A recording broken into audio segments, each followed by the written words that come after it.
Segment 1. Morning duties. The castle is still dark. Outside, the moon lingers low over the distant hills, casting a faint glow on Duslick stone. But inside, behind the thick walls, beyond the wooden gates and iron hinges, the world is asleep.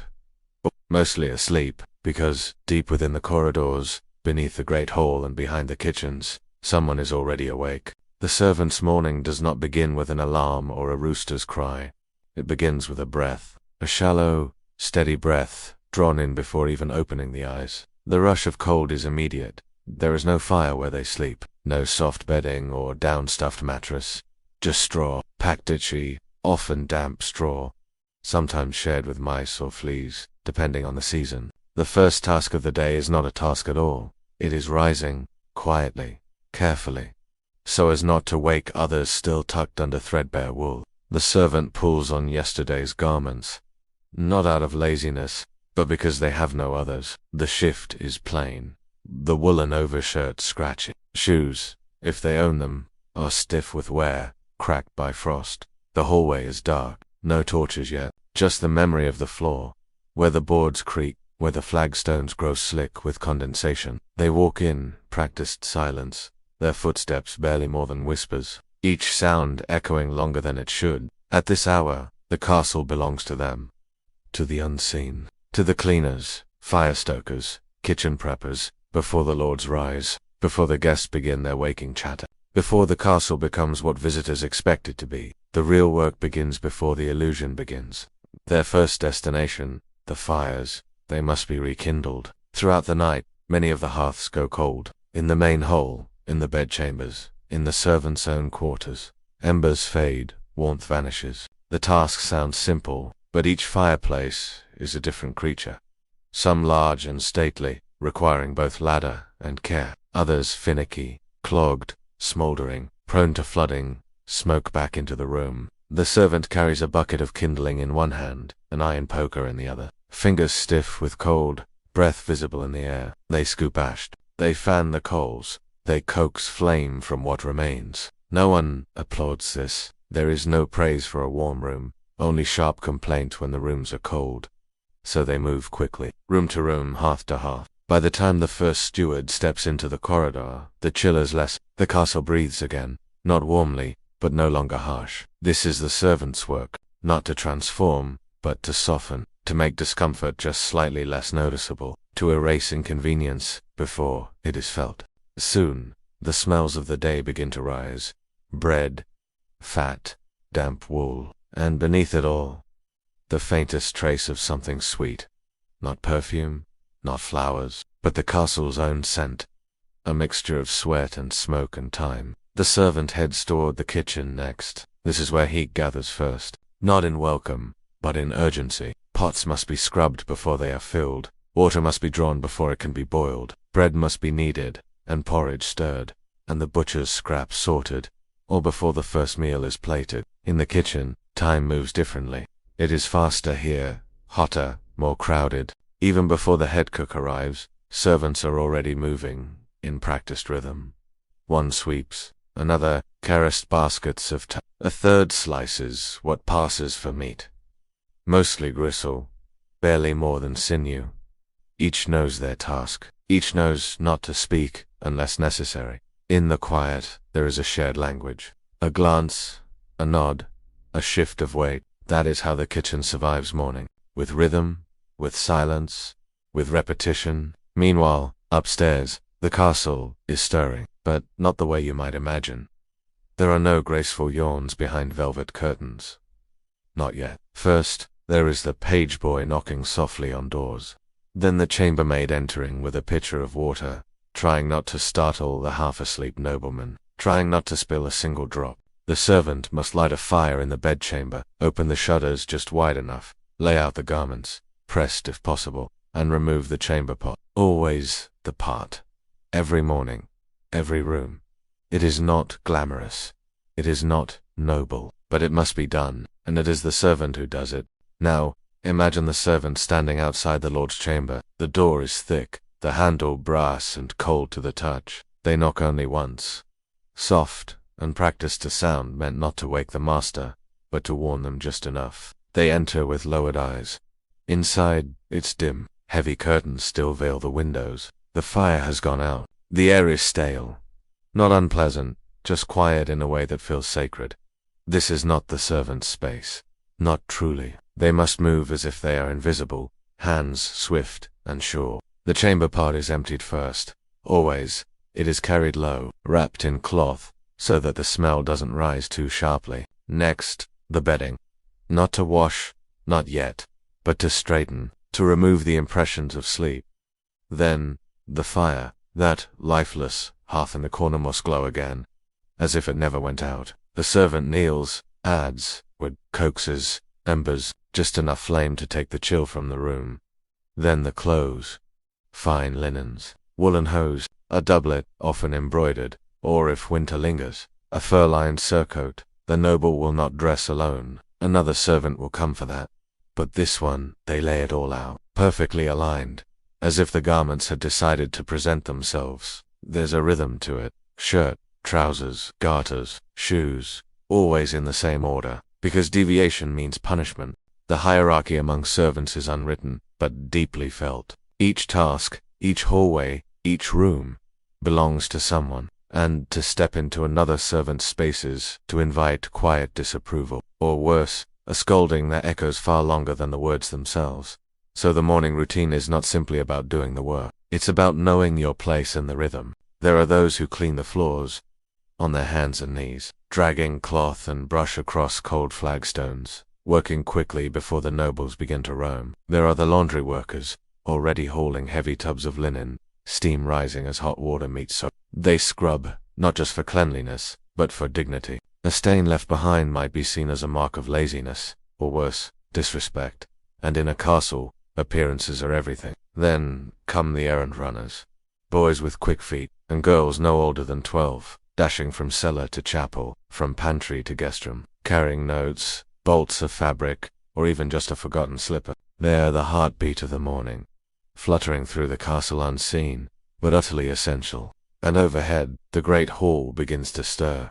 This is where the nobles will dine, eventually. But before they ever arrive, the entire room must be transformed. Tables are wiped down, candles replaced, rushes on the floor raked and refreshed. The smell of dried herbs, lavender, thyme, sometimes mint is spread through the strato mask the odors of sweat and food and dash. Every bench must be straight, every goblet polished. Even though the lords will not notice if it is done, they will certainly notice if it is not. And so the servant straightens, polishes, prepares, not for praise, but for absence of complaint. That, in the morning, is the highest form of reward.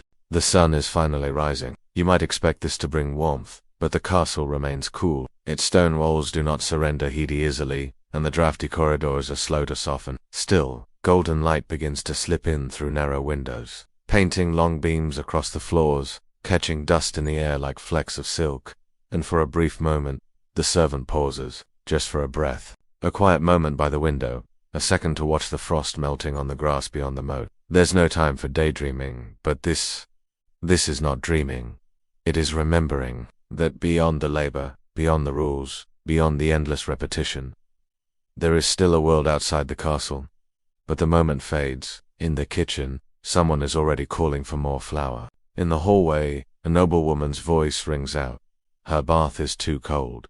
And in the stables, the first horses are being saddled. So the servant turns, steps back into the rhythm, back into the invisible labath that holds the castle together. And by the time the first noble yawns their way into the morning, stretching behind lace curtains, complaining that the tea is late, the castle already hums, warmed, lit, fed, ready, not by magic, not by order, but by hands that no one sees, feet that no one hears. And a morning that began long before the sun rose. Segment 2. The Politics of There is a strange truth inside the walls of a royal castle. The higher the status of the people you serve, the less they should notice you. Servants live by a quiet rule. Be essential, but invisible. It begins not with silence, but with posture. A bowed head, a still body, hands clasped just below the waist, fingers curled inward, as if even they should not draw attention. To be a good servant was not merely to complete a task, but to complete it without a ripple. You laid the meal, but never looked at the guest. You cleaned the bedchamber, but never left a trace of yourself. You passed through the corridor, but made no sound. Even your breath.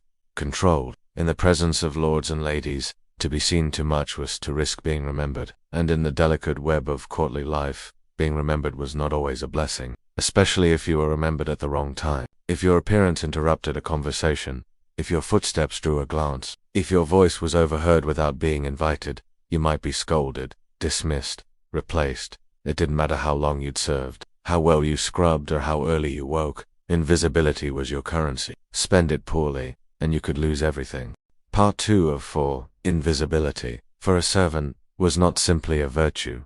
It was a discipline, honed over years, and like all disciplines, it came with its rituals. One of them was learning how to disappear in plain sight. In the great hall, for instance, when meals were served to nobles at long oak tables, the servant did not vanish behind walls. They remained in the room, but not present. They stood in corners, between columns, behind tapestries, if the space allowed, a half step out of view, but always close enough to observe, to listen, to anticipate. They were expected to know the moment the goblet needed refilling, before it was even lifted. They were expected to offer the basin and towel.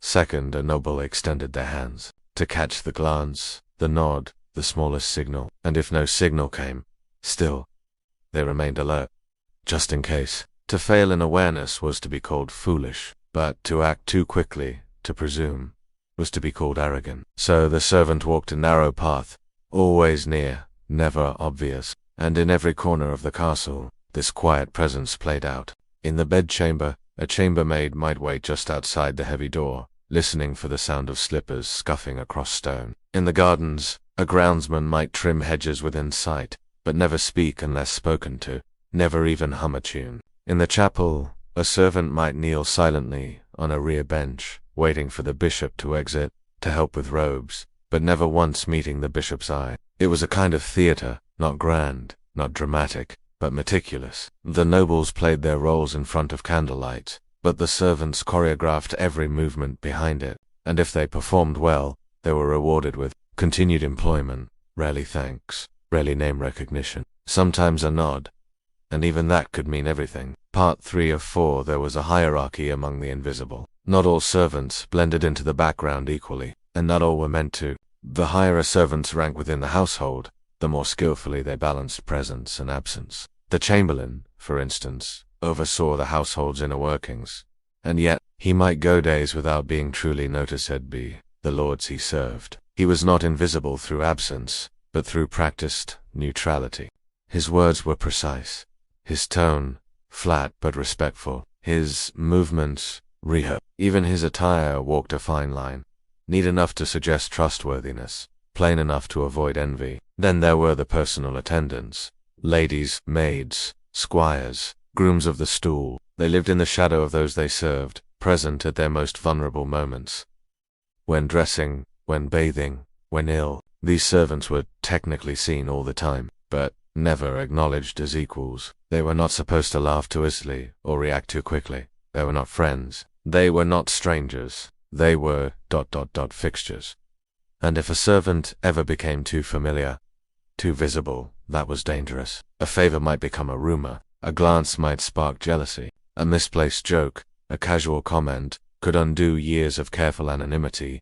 Even kindness was risky. To be liked by one noble could make you disliked by another. So most servants erred on the side of silence, smiling only when smiled at, speaking only when required, disappearing as soon as the task was done, and in a rare case, when a servant rose above their station, earned praise, gained notice, perhaps even affection, because visibility invited scrutiny, and scrutiny, in the court of the powerful, rarely ended well. Part 4 of 4. Even among themselves, servants rarely used names in the presence of others. To speak too loudly to call someone across the corridor was to break the spell of silence that kept the castle running. So communication developed in quieter forms.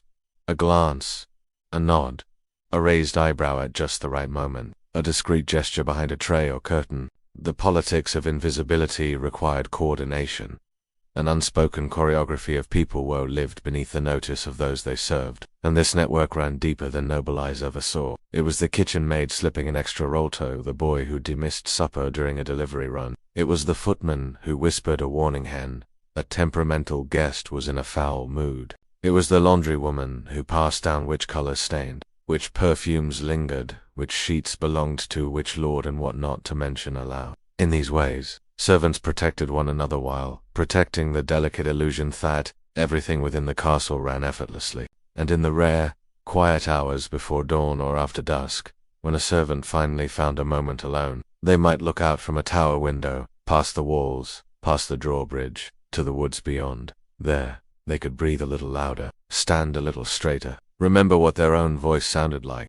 And yet, even in those private moments, many still held their shoulders just slightly lower, their voices just slightly quieter. Because after so many years of being expected to vanish, you begin to forget how to be fully seen, and that is the strange legacy of those who lived within the stone shadows of royalty. They carried the entire castle on their backs, without leaving a trace. Segment 3. Chamber Pots and Fireplace, Part 1 of 4. The grandeur of a royal castle depended always on what people didn't see. It was indeed the throne that kept the lord comfortable. It was the fire that warmed the stone hall. It wasn't the silk canopy above the bed, it was the emptied chamber pot beneath it. And for both of these necessities, someone had to be responsible. Imagine, now, a young servant, perhaps no older than 15, carrying a large ceramic pot down a spiral staircase in the early morning chill. It's still full. He walks carefully, tilting it slightly to keep the contents steady, but not so far that they slosh over the rim. The corridor is dim, the stone beneath his feet slightly damp. There's no glory in this task, there's barely any recognition, but without it, the castle would quickly become unbearable. The chamber pot, a simple, handled bowl kept under beds, or behind curtains, was a quiet constant in every noble room. There were no flushing toilets, no pipes or plumbing, only pots, sometimes metal, sometimes glazed earthenware, occasionally decorated, but always used, and someone had to collect them, empty them, often before dawn, always before the noble woke. There were no complaints allowed, not about the smell, the weight, or the distance. You simply held your breath and got to work. Each pot had to be dumped into a larger waste container, sometimes in the castle's outer yard, sometimes down a designated chute. That container would eventually be tucked beyond the walls and poured into a pit, or, in less fortunate towns, tossed into the river. Then the pot was rinsed, wiped, replaced exactly where it had been found. Segment 3. Chamber Pots and Fireplace, Part 2 of 4. While one servant emptied pots, another tended to something just as crucial. The fire. You may imagine a castle as endlessly warm. Glowing hearths, crackling logs, a soft golden haze. But the truth was colder. Stone holds heat poorly. Drafts snake through corridors, and in winter, the chill could settle in your bones like a second skeleton. That made fire a matter of survival, not ambient. Servants were tasked with keeping fires alive, in kitchens, in bedchambers, in great halls, and guard posts. Each hearth had its own temperament. Some were obedient, quick to catch flame, easy to coax. Others smoked stubbornly, resisting all attempts at warmth, choking the room with soot. A clever servant learned the difference. They knew which chimney flues needed adjusting, which would burn too fast, and which corners of the hearth collected ashlight secrets. They arrived with arms full of logs, often damp, often heavy, and set about their work in silence. First, they swept out the cold ashes. Then came kindling. Small twigs, bark, straw. A spark fanned gently. A slow build, then logs, carefully spaced, not too many, not too fast, and then the wait, to see if it would take, to see if it would last. If the fire caught well, they moved on. If it didn't, they stayed. Sometimes 4 minutes, sometimes longer. There was no schedule, only need. And all the while, they stayed out of sight. Nobles might never see who lit their fire. They only noticed when it wasn't lit. In this way, the fireplace became a quiet judge, a daily test the servant had to pass without ever being invited to take it. And in winter, when frost crept across the glass, when breath fogged the air indoors, the difference between a good fire and a poor one could mean illness. So they took care, not for recognition, but because someone had to. Part 3 of 4, of course. Not all fires were noble. The kitchen fire, now that was a beast of its own. Massive, hot, loud. It burned nearly all day, consuming logs as fast as servants could haul them. Here, the fire was not tended with gentle hands. but managed like a forge. Shovels, tongs, iron pokers scraping over Kolstadt glowed orange in the dark mouth of the hearth. The heat was constant, clothing stuck to skin, and still, the servants moved quickly, turning spits, stirring pots, ducking to avoid sudden smoke that stung the eyes like nettles. They were often barefoot, slipping on spilled broth, stepping on stray bones. Yet still, they kept the rhythm, because dinner was coming. The nobles would never know if the fire went out halfway through a stew.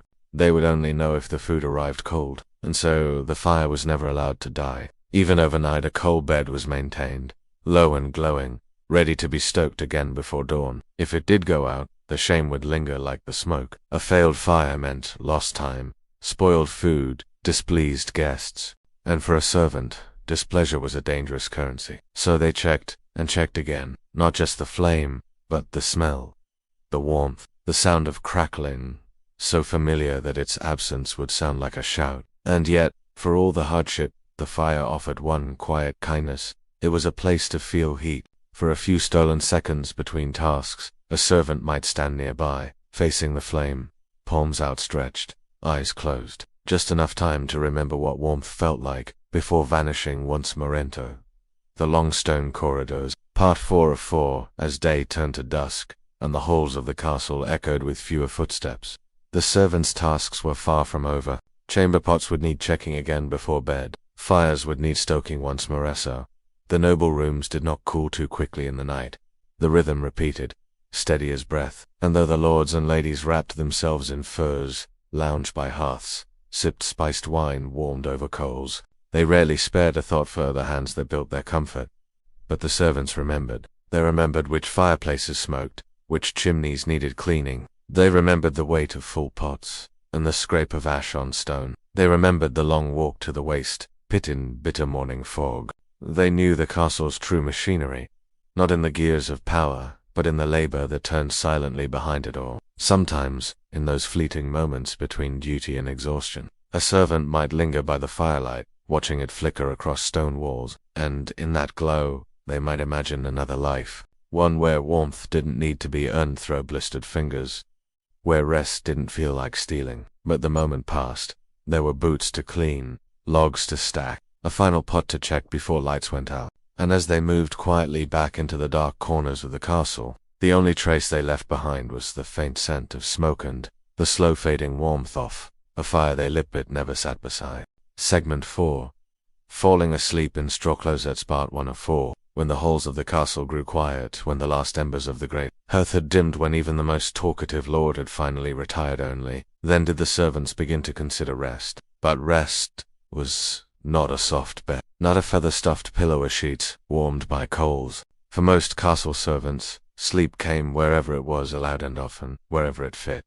A straw closet, that was the common name, not because it was a closet, and not because it was made of straw, but because the floor, or the pallet, or the old crate tucked behind a kitchen wall, was often padded with little more than dry stalks scavenged from the stables or the kitchens. The straw was coursed, with a faint, earthy sense, sometimes laced with the smell of old bread or sweat. In the better closets, you might find a wool blanket threadbare, patchy, shared. In the poorer corners, just your own arms and cloak to pull around you. But before a servant could reach even that small mercy, there was the matter of finishing up. The boots had to be lined for the morning, the coals tucked, the stairwells swept, the last pot emptied, and the chamber doors checked quietly, so no creaking hinge betrayed you. Only once all was finished, you stepped quietly into Segment 4. Falling asleep in straw closets, part 2 of 4. Some straw closets were tucked beneath staircases, where cold stone curled overhead like a shallow cave. Others were behind kitchens, near pantries, and broom cupboards, where the scent of dried herbs mixed with ash and damp linen. A few were little more than corners, defined not by walls but by the absence of footsteps, and in these quiet spaces, servants slept side by side, shoulders touching, backs curved toward the wall, sharing warmth way animals do in winter. There were no candles, only the memory of firelight. Sometimes, moonlight would slant through a high window, falling across a face, a hand, a discarded shoe. The castle, at last, was still. Breaths settled. Limbs grew heavy, and the straw made a gentle crackle as someone shifted in sleep. Yet even then, the rest was light. Not because the work was done, but because the work might call again at. A bell ringing in the night meant a noble was unwell. A clatter in the kitchen meant mice, or broken crockery. A change in the wind might stir smoke back down the flue, requiring the fire to be checked. So you slept with your ears half open, your boots within reach, your cloak already tied at the neck. It wasn't deep rest. It wasn't uninterrupted, but it was sleep, and that was enough. Part 3 of For Some Servants Dreamed, not of feasts, or fine silks, or gallant knights riding through the gates. Those belonged to other worlds. Their dreams were simpler. Of sunlit fields, of warm bread, of dry boots that didn't blister, of sleeping and not being woken. A few might murmur in their sleep half-spoken words, unfinished thoughts from the day. One might whisper a list: candles, buttons, salt, kindling. Another, a name not of a noble, but of a sister, a brother, a mother long since left behind and a villagamels away. Some had no dreams at all, just the deep black weight of exhaustion, pressing everything else out. And in that stillness, the castle seemed to change. Its edges soft, its echoing halls, once so loud, fell quiet as breath. The stone walls no longer loomed. The draught beneath the doors felt like wind over grass. In the hush of midnight, the castle belonged to the unseen, to the ones who walked it by, to boot, owned it, only in sleep. It was their only true hour of peace, and they took it gently, never greedily, because they knew it was borrowed time. Part 4 of For the Castle never truly slept. Even as servants curled into corners, even as straw shifted beneath tired shoulders, the building seemed to hum. A quiet creak in the beams above, a drip from the kitchens, the slow sigh of old wood settling under its own weight, and, beyond the walls, the wind. It moved through trees, across the ramparts, beneath the cracks in the shutters. Servants learned to sleep with it all, to let sound pass over them like water over stone. And, in those final hours before dawn, they drifted into something deeper than sleep, not dreaming, not waking, just suspended in stillness. It was the only time of day no one needed them. No one called. No one watched. No one judged. They were not invisible in those hours. They were simply allowed to exist. No duties, no orders, just breath and warmth and the faint scent of straw. And when the first bird sang somewhere beyond the windowsill, and the castle stirred again with footsteps, and kitchen fires crackled once more to life, they rose, quietly, steadily, without complaint. The cloak was fastened, the floor swept, and the rhythm began again. Another day, in the endless service of a life that asked everything from them, and remembered nothing, but still they moved with purpose, with grace, and with the quiet dignity of those who made the world turn without ever being seen. Segment 5. The servant's share part. 1 of 4. Food in a castle was never just food. It was status. It was ritual. It was a map of power, laid out each day across long wooden tables in the echoing great hall. Nobles feasted. They dined from pewter or silver. They sipped wine from glass goblets carried by gloved hands. Their plates were heaped with roasted meats, soft cheeses, breads spiced with cinnamon and cloves, and pastries so delicately crumbled at the lightest breath. And while all of this unfolded, the servants watched, not always with longing. For hunger was a constant companion, an expectation, a dangerous indulgence. They watched to know when to pour, when to clear, when to remove the bone sand, clean the spill sand, carry away what was left, because what was left was theirs, not officially, and not generously but traditionally. This was called leavings. A stew pot scraped at the bottom, a crust of bread torn from a trencher, the wing of a fowl left behind, picked around but not clean. Servants learned to eat quickly, and often standing in the corners of kitchens, on back steps, beneath stairwells, not because there was shame, but because there was no time. Meals for the lower ranks were brief and practical: grain, broth, onions, beans when they were lucky, meat when they were very lucky. Part 2 of 4 meals were staggered, not shared. The castle kitchen moved like a tide, rising in the morning, cresting at midday, receding only late at night. Servants didn't sit down all at once. They took their moments where they could. A spoonful of porridge bet, a bite of stale cheese while waiting for the fire to catch. The head cook might allow a brief pause after the midday feast, when the kitchen was thick with steam and the hearth still warm. In these moments, you might see a servant crouched on an upturned barrel, cupping a bowl in both hands, slurping broth that was more water than meat. Sometimes there was bread dense, rough, with more grain husk than flour. It tore at the teeth, but filled the stomach. There might be ale, too weak, brown, served more for safety than pleasure. Water, after all, was often suspect. No one lingered over meals. There were no courses, no toasts, just food taken quickly, with eyes on the next task. But even so, there was comfort in routine.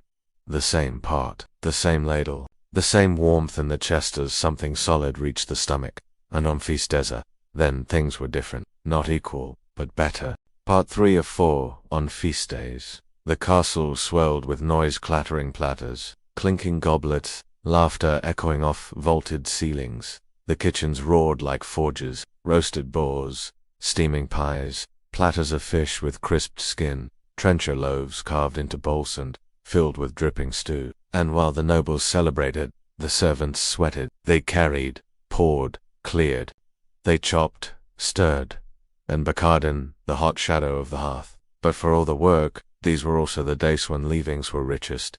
Bones still bearing shreds of meat, pastries half wedges of soft cheesy thought didn't quite fit the aesthetic of the Lord's plate. Sometimes entire dishes returned untouched, not because they weren't good, but because there had simply been too much.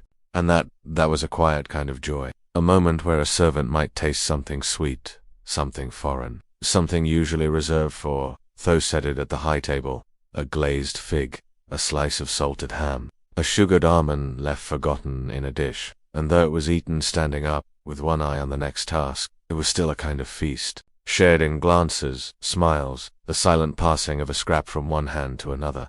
Unspoken, but understood. Part 4 of 4 number 1 recorded the meals of the servants.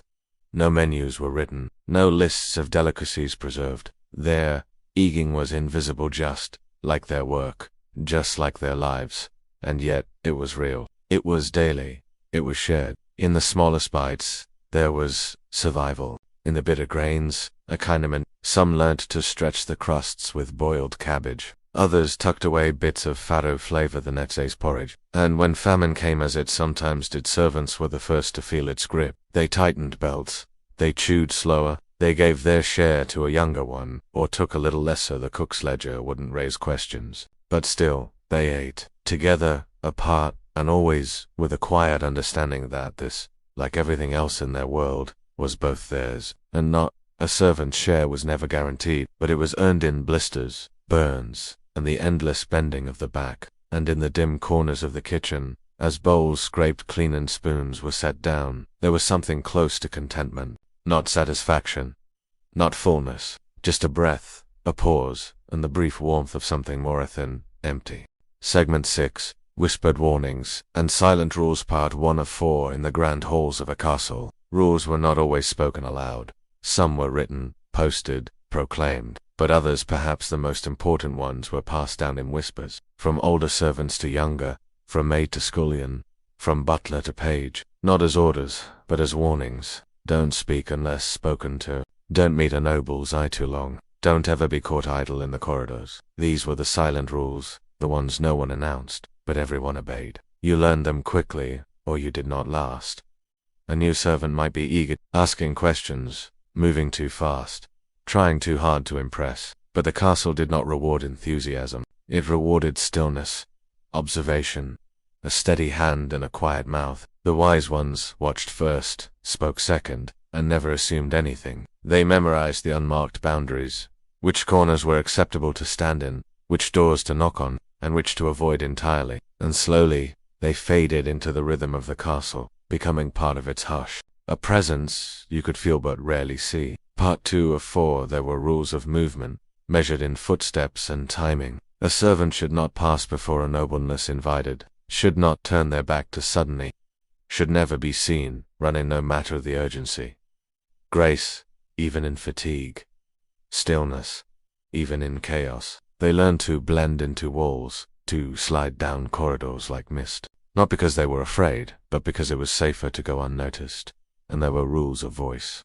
How loud to speak, how low to bow, how to say yes, my lord, with enough reverence but never enough familiarity, be mistaken for kin. Most important of all, never presume that a smile meant favor. Never presumed that a kind word meant you had risen. Never presumed that yesterday's forgiveness would carry into today. These were not lessons of cruelty. They were lessons of survival within a world ruled by women. Servants watched lords rage over wine spill sand, queens grow cold over a wrinkled gown. And so they remembered. Perfection was expected, and invisibility was safest. Part 3 of 4 punishment in the castle did not always come with raised voices. Sometimes it came in silence. A task reassigned, a meal missed, a glance that didn't come, a name forgotten when the morning rolls were read. Servants knew when they had erred even if no one said a word. A missed step in the great hall could cost you the corridor assignment for weeks. An overfamiliar tone with a visiting noble might banish you to the stables, where the cold bit harder and the smells clung longer. Worse was dismissal. Not always formal. Sometimes it was a quiet word to pack your things and leave by the postern gate. No explanation. No pay. You learned quickly that your place was borrowed conditional, earned daily. Some servants were banished for speaking out of turn. Others for simply being seen too often in the wrong place. And so the experienced once offered whispered advice to the young. Don't linger in doorways. Don't look too interested in the nobles' conversations. Don't laugh when you don't know who's listening. And never forget you are always being watched, not out of malice, but because the castle itself had a memory, and it remembered what it liked to punish. Part 4 of 4, and yet, within these constraints, these layers of caution and quiet, there was something oddly comforting. Structure, predictability, a world of knowns. The rules, though many, were clear, and in a time of chaos beyond the castle walls, plague, famine, this precision became its own kind of safety. Each bow had a depth, each hallway a rhythm, each silence held meaning. The servants who lasted weren't the boldest, or the fastest, or even the most clever. They were the most observant, the ones who moved like ghosts, but remembered everything. They learned when to speak, and how softly. They knew which nobles welcomed a candlelit or so. They became masters of nuance, reading tone, studying expression, and walking always one step behind moment they were needed. And in this mastery they found identity. Not pride, perhaps, not ownership, but a kind of belonging that comes not from being seen, but from knowing where one fits. So Prasathlathaid, the castle itself seems to breathe in time with your footsteps.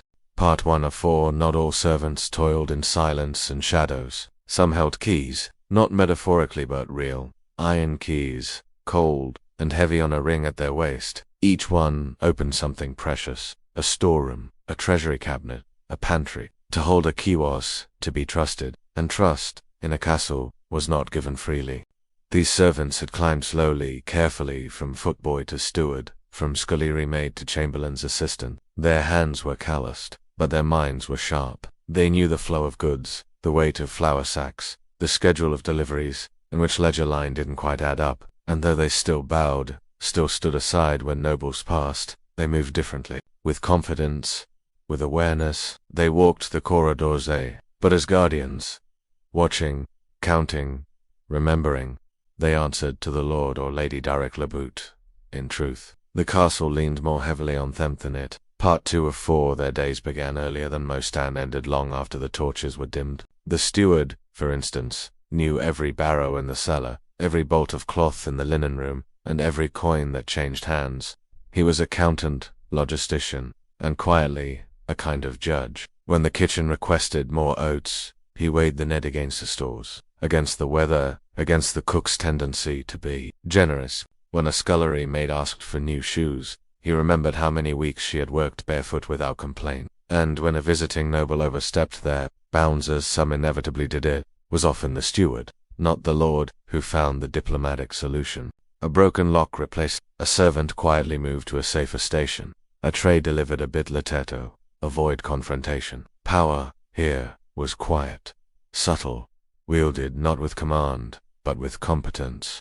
And yet it was always borrowed, always contingent. One mistake, one missing item, one careless word, and even the most trusted steward called, find his keys taken and his place erased, because in the end, even they served. Part 3 of 4. The keys did not just open doors. They opened choices and consequences. A steward decided how much salt to ration in a month when meat was scarce. Too much, and the stores would vanish. Too little, and spoilage would follow. The housekeeper decided whether to dismiss a maid who had overslept twice in a week. Was it laziness, or illness, or sorrow? There were no guides, only instinct, and the silent knowledge thought. Each decision echoed through lives not their own. And when theft occurred, as it sometimes did, it was these keyholder schwo conducted the quiet investigations. No trials, no declarations, just the slow, careful gathering of detail. Who had access, who had motive, who had suddenly more bread than usual. Discipline was not just about order. It was about preserving the delicate balance that kept the castle breathing. Too harsh, and morale cracked. Too soft, and structure weakened. The senior servants walked this tightrope daily, with no applause. Only the creak of the cellar door, the weight of the iron ring at their hip, and the knowledge that the smooth functioning of the world around them depended on their quiet vigilance. Part 4 of foremost stewards were not remembered by name. Their portraits did not hung in gallery halls. Their deeds were not chronicled in illuminated manuscript, but their legacy endured in the way the linen was folded, in the rhythm of kitchen orders, in the peculiar habit of checking locks twice bare, extinguishing the last torch at night. Their systems remained long after they were gone. A ledger line in neat, old handwriting, a key, worn smooth at the edges, a cellar hook no one moved, because it had always hung there. Their presence lingered in routines, in habits passed from one servant to the next, in a nod of respect deferred by a younger steward to a portraitless past. Some said the best stewards were like the castle itself, silent, steady, overlooked. But those who served under them remembered the day a fire was stopped at Becker's, a steward had insisted, and copper buckets by every hearth. Remembered the time food lasted through a cigar because a housekeeper had portioned every grain with foresight. These were not grand stories, but they were the stories that mattered in the quiet world of the servants' way. And long after their keys were passed down, long after their rooms were emptied, the castle kept their rhythm, and in that rhythm they endured. Segment 8. Servants of the Shadow Spot, 1 of 4. Not all service was physical. Some servants bore no trays, washed no linens, tended no fires. Instead, they listened. They waited in corners. They walked the quieter staircases. They stood near doors that never fully closed. These were the watchers, the quiet ones, trusted by lords not because they were strong, but because they knew when to speak and when never to. Messengers, for instance, carried words more precious than gold. A folded letter, sealed in wax, might shift alliances, end a truce, or invite war. And the servant who carried Ithard to be invisible, fast, reliable. They rode long hours, often without sleep. They crossed fields, forests, rivers swollen from spring melt, and when they arrived, they waited for no thanks, only the return missive. Then they turned and rode back the way they came. No heralds, no songs, only hooves on wet earth, and the cold metal of the seal pressing against their side. Part 2 of 4. There were others still woes. Jobs were never listed on parchment or payroll. The chambermaid was swept near the war-room door just a little longer than needed. The footboy woo poured wine while a duke whispered treason. The laundress woo found a letter hidden in a bodice meant for another's hands. These servants were not Speesby profession, but by circumstance. They saw, they heard, they remembered, and sometimes they were asked to report what they knew. Not loudly, not officially. Just a quiet word to the steward, a hushed message slipped to a knight's aide, a nod exchanged with a noble's secretary in the hallway just before dusk. Information flowed like waterbeds, the cracks of power, and the castle's most discreet servants learned to carry it without spilling. Sometimes their silence was rewarded, other times it was demanded, and, still, other times most quietly of all it was punished, because those who knew too much always lived close to danger, no matter how softly they walked. Part 3 of foreknowledge, in a castle, was not always a gift. For a servant, it could be a weight silent, constant, and heavy with consequence. To know that the Lord's son had met a messenger in secret, to hear a name spoken at night had been outlawed by the king, to find a crest, tucked away, belonging to a family long disgraced. These were not facts to be shared, they were dangers to be carried. Some tried to forget, to sweep harder, to scrub longer, to pretend the sounds they hard meant nothing at all. But castles echoed, words clung to walls, and what a servant knew could not always be unlearned. The fear was subtle, not always a threat, more often a glance. A pause in conversation when you entered the room. A question asked too casually by someone who never spoke to you before. And you knew. They knew that. You knew. So you said nothing, and hoped that would be enough. Part 4 of For Their Stories were rarely written down. You won't find them in records, not under titles, not listed beside great deeds, but in the margins of letters, in the sudden change of a lord's behavior, in the unexpected departure of a noble guest you might find traces of them. The invisible hand, the unspoken influence, the silent witness. Some were loyal, keeping secrets to their graves, others disillusioned, underpaid, or simply tired-let. Their knowledge slipped o'er the right ear at the right time. Not for glory, not even for coin. Sometimes just for balance, or justice, or quiet revenge. They were trusted, then distrusted, then forgotten. And that was the point. Their lives were designed to leave no trail, to vanish like smoke in the corridors of power. But the castle remembered, not in stone or statue but in the way certain doors stayed closed at night, in the extra glance given to news, in the hush that still fell when politics entered the servants' wing. The shadows held stories no noble would ever hear, but they were there, etched between footsteps on cold stone, breathing through walls that had heard everything. Segment 9. Kitchens beneath the crown part. 1 of 4 beneath the great halls and stone staircases. Beyond the sound of minstrels and murmuring nobles, there was always a kitchen. Hot, dim, restless. The air was thick with steam from boiling pots, with smoke curling off open flames, with the scent of onions, blood, and slow-turning spit-roasted meat. This was not a place of rest. It was a place of rhythm. The rhythm of chopping knives against heavy wooden blocks. The steady scrape of spoons in enormous copper cauldrons. The crackle of firewood feeding the giant hearths that burned from before dawn until long past midnight. Dozens of hands moved at once, each assigned to a task in a dance, choreographed, not with music, but with urgency. One sliced, one stirred, one kneaded, one plucked feathers from poultry so recently alive that the heat of them still lingered in the skin. There was no speaking unless necessary. There was no room for error, because above them, nobles waited, and hunger, among the powerful, was never a patient thing.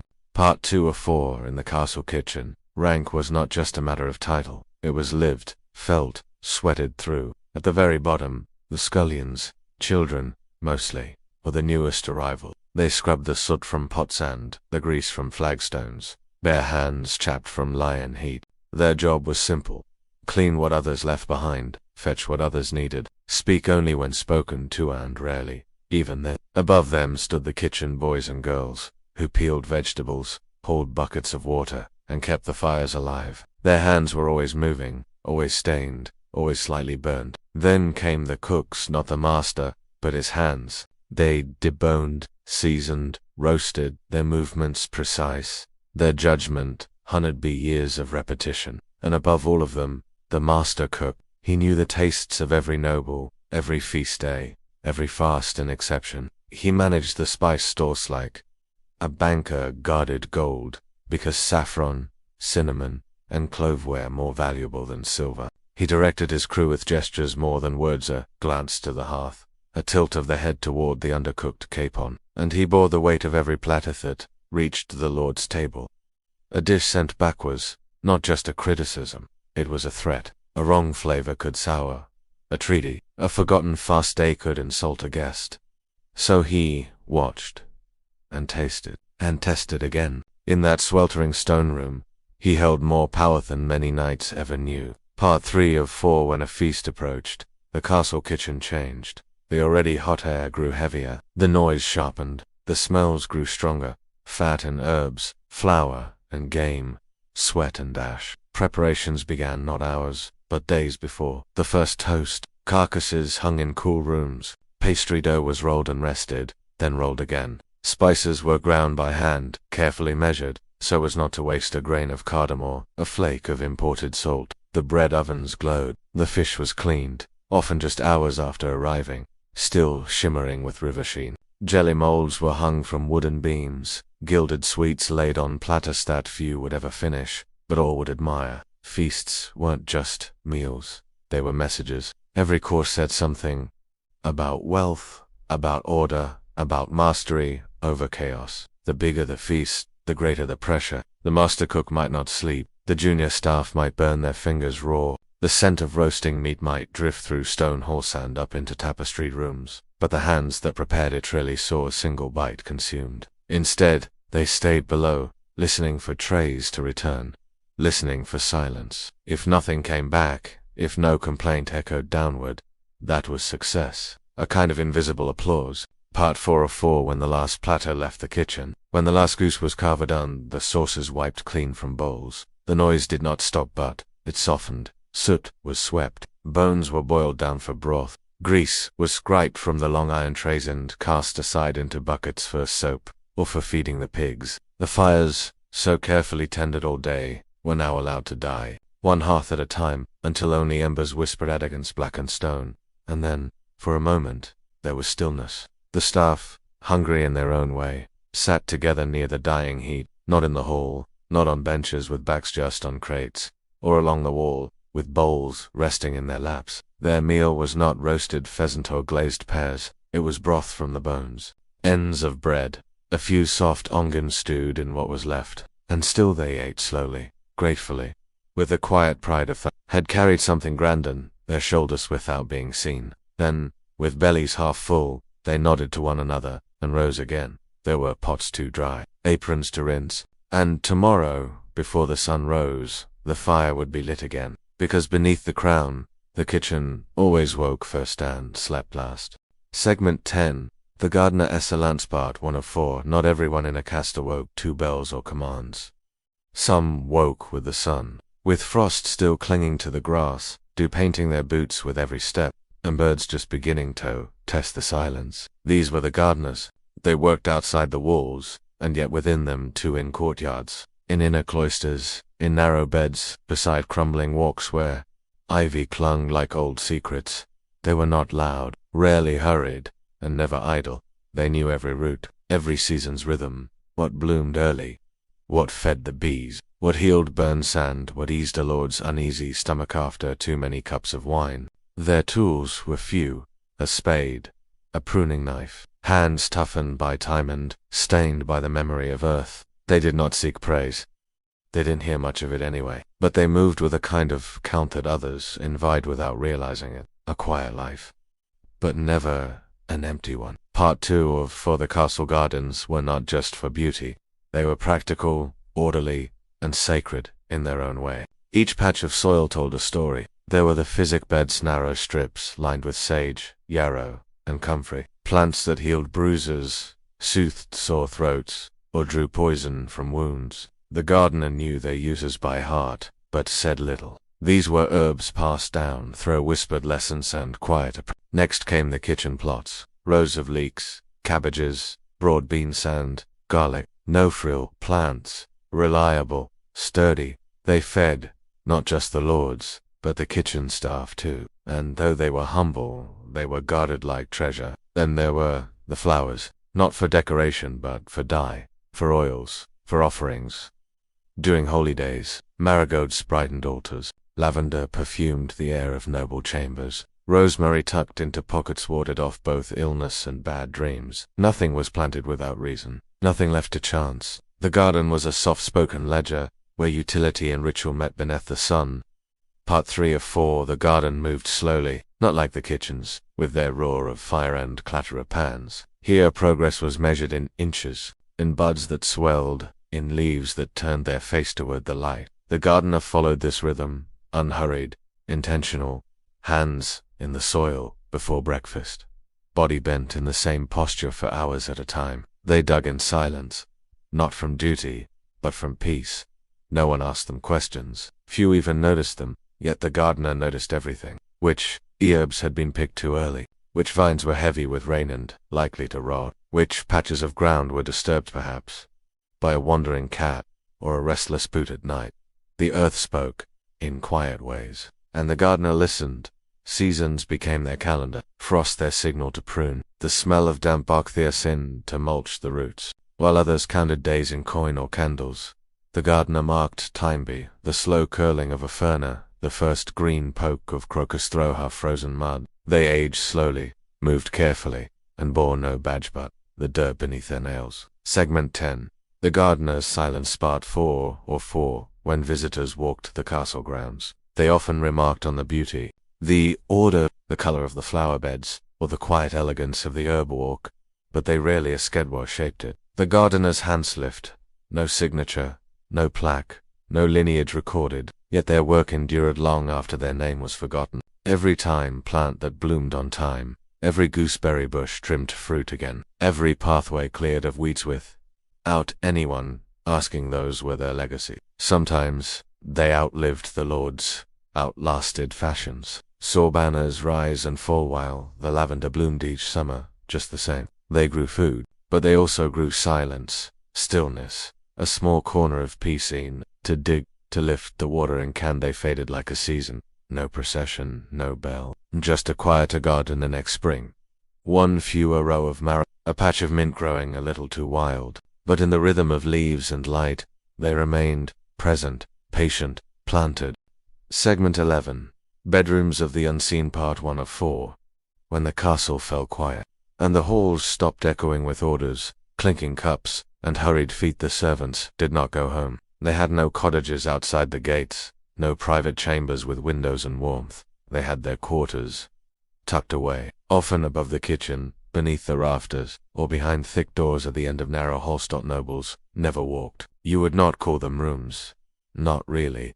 More like corners claimed, by necessity, shared space where pallets of straw lay side by side on the cold floor. Some slept in shifts, others curled in cloaks beside the still warm oven schwinn. The wind slipped under the stones. The air was close, musty, filled with a mingled scent of sweat, old wool, and ash. There was no privacy, just a mutual understanding to ask questions about sobs in the night, or the sudden stillness of a breath held too long. Sleep came quickly for some, slowly for others, and when it came, it wasn't deep, not really restful, because at any moment, a bell might ring, a name might be called, and they would have to return to motion. Part 2 of 4. Though space was limited, and comfort was scarce, servants still carved out something of their own. A folded scrap of fabric from a mother's old dress, kept hidden in a satchel beneath the straw. A ribbon tucked into the corner of a blanket. A single polished stone, smooth and pale-kept, not for value, but for the way it felt in the hand. These were not decorations, they were reminders of places left behind, of people they no longer saw, of something softer than the life they now lived. Some fashioned little shelves from old crates, others pinned bits of dried lavender near their pillows, hoping the scent might soften sleep. A few kept crude drawings done in charcoal on scraps of parchment showing trees, or animals, or just the memory of a home they weren't sure still stood. Possessions were few, but meaning was packed into each one. In a world where they were seen only when needed, these small objects were proof that they had a story, too, that even among a dozen identical beds, they were Part 3 of 4. At night, sound behaved differently. It crept through cracks in the walls, slipped under the heavy wooden door, and lingered just above the straw-stuffed pallets. A cough echoed louder. A sigh stretched longer. There were whispers, always, soft enough not to wake, but full of meaning. A brief exchange between two scalene shoes shared the same shift, a quiet laugh stifled in a blanket, or a prayer mumbled more from Habathon hope. Sometimes, someone dreamed out loud, words spilled from their sleep in another tongue, or a name spoken like a questionto, someone long gone. No one teased them for it, no one even looked, because they all knew their dreams were the only Placithi could walk alone. In dreams, the servant might be the noble, might ride a horse through open fields, might sit at the feast instead of preparing it, and then a bell might ring, a dog might bark, a kitchen pan might crash below, and the dream would vanish, like steam from the washing basin. They would roll over, rub their eyes, rise again, and the room would go silent until the next dream began. Part 4 of 4. Morning Aravidnit, with song, but with footsteps. Soft ones at first, a single pair, padding across cold stone, and another, and another. There was no sunbeam pouring in, just a faint grayness that slipped through the gaps in the shutters, illuminating the dust that never quite settled. One by one, the servants stirred. No stretching, no yawning with leisure. Just motion, automatic, practiced, a tunic pulled on before the chill could bite. A quick splash of water from a shared basin, hair tied back in silence. No words were needed. They all knew what came next. The baker would descend first to heat the ovens. The stable hand would step into boots still damp from yesterday's rain. The laundress would grope for her bucket, already thinking of soap and sore wrists. The quiet of the servant quarters was not peaceful. It was expectant, and as the castle above them began to blink awake with candlelight, creaking doors, and the groan of old hinges, these unseen sleeper stepped back into invisibility, leaving behind no more earth than the faint indent of a body in the straw. And I hope it tonight. Sleep would come quickly when the bell finally stopped ringing. Segment 12. The day it all fell. Part 1 of 4 most days. In a castle felt the same. You rose, you worked, you listened, you obeyed, but sometimes rarely, quietly the rhythm cracked. Maybe it began with silence in the wrong place. The kitchen fire, unlit. The guards at the door, tense, whispering instead of shouting. Or the steward, normally composed, crossing the yard too fast, his robes brushing the cobblestones, like a broom sweeping secrets ahead of him. No one said it outright. Not yet. But the air was different. Something had happened. A lord had died, or perhaps the heir had returned unexpectedly. Maybe word had come of an mission, the edge of the forest, or a noble dispute gone sour with blood already spilled beyond the gate. Whatever it was, it pulled at the seams of the servant's day. Chores was still done, but with glances cast over shoulders. Orders were barked faster, with more fear than precision. And even the youngest Pagas knew better than to ask. Part 2 of 4 rumors move quickly when nothing else can. A glance, a dropped plate, a stable hand returning early with blood on his sleeve, and no one knew the full truth, but everyone felt it. Something had shifted. In the servant quarters, tasks were half finished. The laundress forgot which sheets belonged to whom. The potboy stood too long with a ladle in hand, staring at steam like it might offer answers. The cooks whispered, the steward snapped. Someone said the Lord had collapsed in the chapel. Someone else said he'd been poisoned. Another claimed it was the heirs Duinger feud long stewed, finally boiling over. In truth, few would ever know for sure. Not the truth, just the consequence. Because when power shifted, when titles changed, so too did the entire shaper's life beneath them. Favorites were dismissed, salaries unpaid, guards replaced, chambers relocked, and corridors suddenly forbidden. Those who'd walked them for years. A new order emerged, and not always a kinder one. And so the servants did what they always had. They adapted, they spoke less, they moved carefully, and they waited for instructions, for outcomes, for the world to steady itself again. Part 3 of 4, the aftermath of power was rarely loud. It was heavy, felt most in the tasks no one wanted to speak of. A maid ordered to scrub a wire stain that looked too much like blood. A young runner told to deliver a sealed notetto, a door he'd never approached before. The old steward replaced overnight by a man with colder ice and faster feet. Chambers rearranged. Furniture moved without explanation. Tapestries taken down. Coats of arms switched hours. If history could be rewritten with thread and nail. The servants did not speak of it. They couldn't afford to. Some disappeared, sent away, dismissed, or simply gone without a name mentioned again. Others stayed, adapted, put on a new apron, and served a new master without so much as a blink. It was not loyalty, it was survival. They didn't ask who had fallen. They cleaned the mess. They filled the cups. They changed the linenses, if nothing had changed at all. But it had, and though the nobles upstairs might parade their new alliances, or declare new laws as servants, the truth of the matter could often be read in what was left unsaid. In who now stood guard at the gate, in whose boots no longer sat by the fire, and in which room was kept locked a little too tightly. Part 4 of 4, and then, almost without warning, things returned to normal. Or something like it. The fires were lit at the usual time, the bell rang again for meals, chores resumed, schedules refilled, and the castle seemed, at a glance, unchanged. But to those below the stairs, the shift had weight. There were new facets in the hallways, new rules, unspoken but enforced. Servants avoided certain doors, stepped more quietly near others. They knew which names not to say, which glances meant silence, which tasks had grown heavier. But still they endured, because that was the way of things. The people at the bottom could not afford collapse, so they folded the linens, they scrubbed the floors, they whispered when they needed to, and vanished when they had to. And slowly, the rhythm returned, not because it was restored, but because it had been rewritten. And those who remained knew how to follow it. The castle would stand. The banners would change. And the ones who clean the chamber pots would always find a way to keep breathing beneath the weight of someone else's story. Segment 13. Ghosts in the Walls Part 1 of 4. Superstition, memory, and soft-footed fear in the corridors of old stone. The castle didn't need to be haunted to feel haunted. And age, in stone, makes sound. Not loud sounds, but the kind that travel low, like breath through a narrow hall. Like a whisper under the door when no one else is awake. Most servants didn't believe in ghosts. Not really.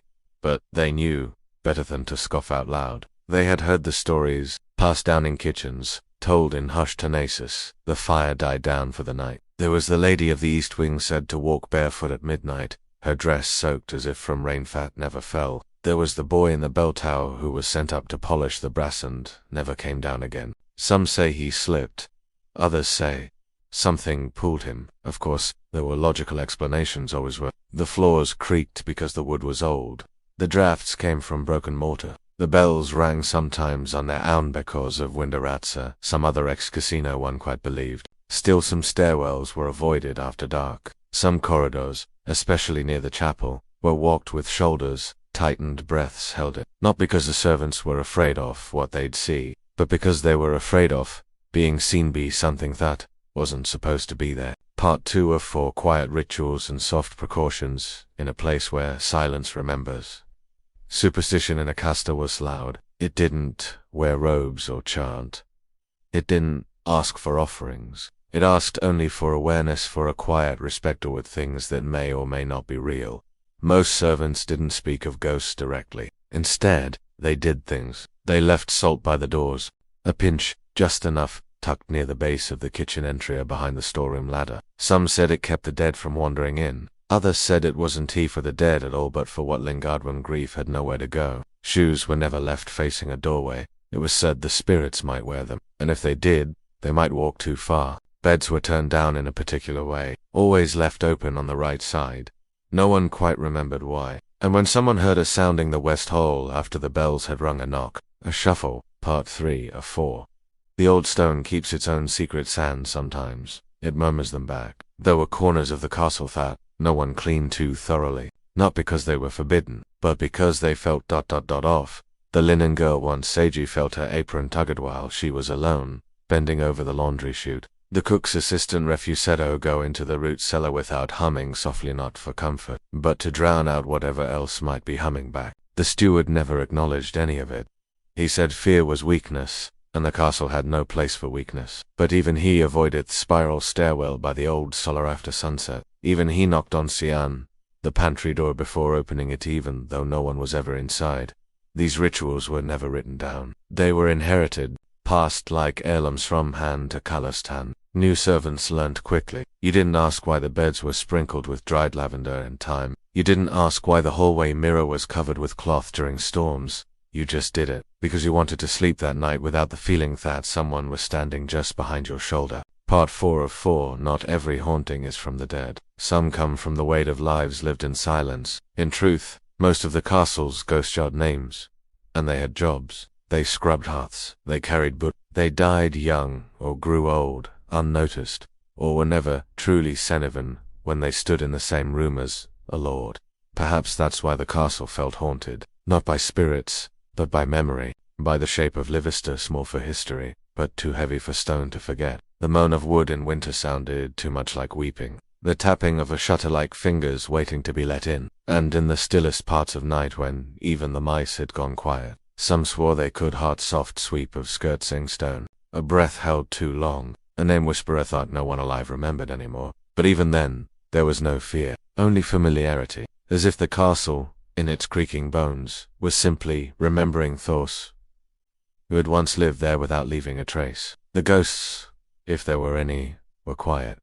They minded their corners. They honored the routine.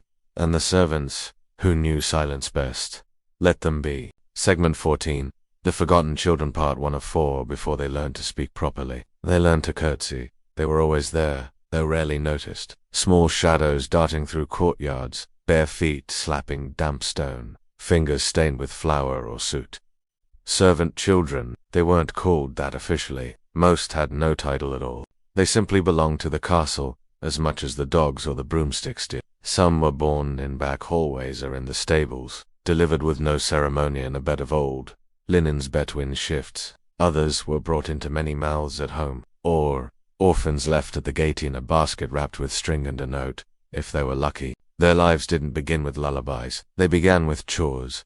Before they could read, they could scrub. Before they knew what seasons meant, they knew what bell meant kitchen, what bell meant chapel, what bell meant run. There was no room for softness, not in the scullery, not in the laundry rooms, and certainly not in the servants' stairwells, where every second lost meant a slap, or worse, being replaced by someone smaller, quieter, hungrier. But even in that hard stone world, they made spaces of their own, behind the woodpile, beneath the staircase. At the end of the west hall where no grown-up ever walked, they carved initials, whispered stories, hid crusts of bread, invented little lives where they were queens and knights instead of nameless helpers. They never asked for much, only that their name might be remembered for more than a spilled bucket. Part 2 of 4, they worked like ghosts, but felt everything. Her name might have been Anna, or Rose, or a name she forgot to use, because no one ever said it out loud. She was 7, maybe, small enough to reach under tables, but old enough to keep the embers warm. She woke before the sun, before the bell, before the cook's voice echoed down the stairwell. Her job was to carry to wipe the stone benches, to stand quietly when the mistress passed, but not bow, not smile, just disappear. She was taught to move without noise, to memorize the creaks in the floorboards, to keep her hands behind her back, because little hands break things. Unbroken things. She learned the rules fast. Speak when asked. Don't speak otherwise. Don't eat unless given. Don't play unless no one is watching. But still she found moments, a scrap of ribbon tied around her wrist just because it was pretty, a soft song hummed when no one was near the hearth, a game she made with crumbs on the pantry shelf, making shapes off castles that didn't smell like damp wool and spoiled stew. She didn't ask for more, only a moment where no one needed her to grow up just yet. Part 3 of 4, in the cracks of the castle, they carved out something like childhood. Every great hall had its shadows, every larder had its hollows, and every castle, no matter how grand, had spaces the adults forgot to look. That's where the children went. Behind the tapestries that didn't quite reach the floor, under the stairs where the mice didn't bother them, in the linen closets where they built kingdoms out of folded sheets. These weren't places of mischief, they were places of survival, of breathing without being told to stand straight, of letting the spine curl, letting the face soften. In those secret places, the rules bent just a little. A broken comb became a sword, a curtain tassel became treasure, a thumbprint in soft dust became a signature in a world that never asked for one. Sometimes 2 or 3 of them would gather. They wouldn't speak, but they would sit together, shoulder to shoulder, sharing warmth that had nothing to do with the hearth. And when the footsteps came, the 2 heavy boots of a cook, or the brisk click of a chamberlain's heels, they would scatter, quick as birds, gone before their presence could be questioned. But in those fleeting moments, they remembered they were children, not tools, not shadows, just small humans with imaginations too large for the narrow corridors they walked. Part 4 of 4, and when they were too old to hide, they simply vanished into routine. There came a day, as there always did, when the hiding places became too small. The narrow shelf in the laundry room, the hollow behind the kitchen logs, the gap under the west stairway didn't fit anymore, and no one said anything. No one ever did. One morning, the girl who once carried kindling was told to tend the embers alone. No one held her hand. No one explained. They just expected her to already know. And in a way she did. Because growing up in a castell was marked by birthdays or candles or cakes. It was marked by chores, by how far you were allowed to walk, by whether or not you could be trusted to carry something hot without spilling. Some were lucky. They became housemaids, kitchen assistants, ladies-in-waiting, if their faces were pleasant and their manners correct. Others simply left, sent away, married off, or dismissed with no explanation at all. And some stayed, but became invisible. You might pass them in the corridor one day, grown now, their eyes older than their faces, and not even recognize as child who once drew chalk flowers in the stone near the well. The castle didn't remember them, but the walls might have. There, behind the tapestry, a faint scrawler name, half-faded, scratched by a tiny hand with a broken spoon handle. That, perhaps, was all that remained. A memory in stone, quiet, unnoticed, but still there. Segment 15. Rain Days and Firewood Part 1 of 4. When the sky pressed down, the castle leaned into its silence. There were days in the cast Iwan even the stones seemed to sigh. Rain days, not the sudden storms of summer, but the long, grey, curtain-like rains that started at dawn, and they came with a cold that crept into the mortar, turned the air inside damp, and made the tapestries feel less like decoration and more like insulation. On these days, servants moved a little slower, not out of laziness, there was no such thing in their world, but because wet floors and dim hallways demanded careful steps. The fires were fed more often, wood disappeared quickly, and those whose job it was to keep the hearths alive armed themselves so could bear the second bell rang. You could tell who'd been outside by the steam rising from their clothes. Boots left muddy prints on stone, aprons clung damp against legs, and the smell of rain-soaked wool hung in the corridors like a ghost that wouldn't leave. Rain changed everything. Not the schedule, the bells still rang, but the mood, the rhythm. Even the lords and ladies spoke more quietly, as if the weather had presaged a hush over everyone. And in that hush, you could hear things you normally didn't. A cough echoing down the stairwell, a log shifting in the fire, the gentle drip drip drip from the ceiling beam above the west arch that no one had time to repair. Part 2 or 4, they carried the fire, but never stopped shivering. The castle had many huts, some grand framed in carved stone, taller than a grown man, others small, tucked into cornage dist, large enough to take a single log and a handful of embers. Each fire had to be fed, each room had to be checked, and that job, on days when the sky wept without end, belonged to the firewood boys and girls. Though no one called them that, they were simply the runners. They wore cloaks too thin for the weather, boots stuffed with straw, and sleeves too short for arms that had grown too fast since last winter. They moved constantly from the outer stacks near the stables, where the wood was kept dry under canvas, to the kitchens, the lords' quarters, the servants' dormitories, and even the chapel, always moving, always soaked, always behind. They carried loads too big for their shoulders, arms wrapped tight around bark that scraped their ribs and soaked their sleeves. There was no time to rest. Firewood couldn't wait. Without it, the bread wouldn't rise. The meat would spoil. The nobles would shiver. The bedding would stay damp, and no one, not a single soul, would thank them for keeping the flames alive. If they were lucky, a cook might toss them a warm heel of bread as they passed, or an older maid might press a dry rag into their hand to rub the sting from their fingers. But most of the time, they worked unseen, the lifeblood of the hearth, trailing water in their wake, vanishing before anyone asked where the warmth came from. Part 3 or 4. When the outside was all water, the inside became fire and fabric. In the castle's belly below the kitchens, beside the storage rooms, in chambers with ceilings to loafer, noble heads to bother, the servants worked.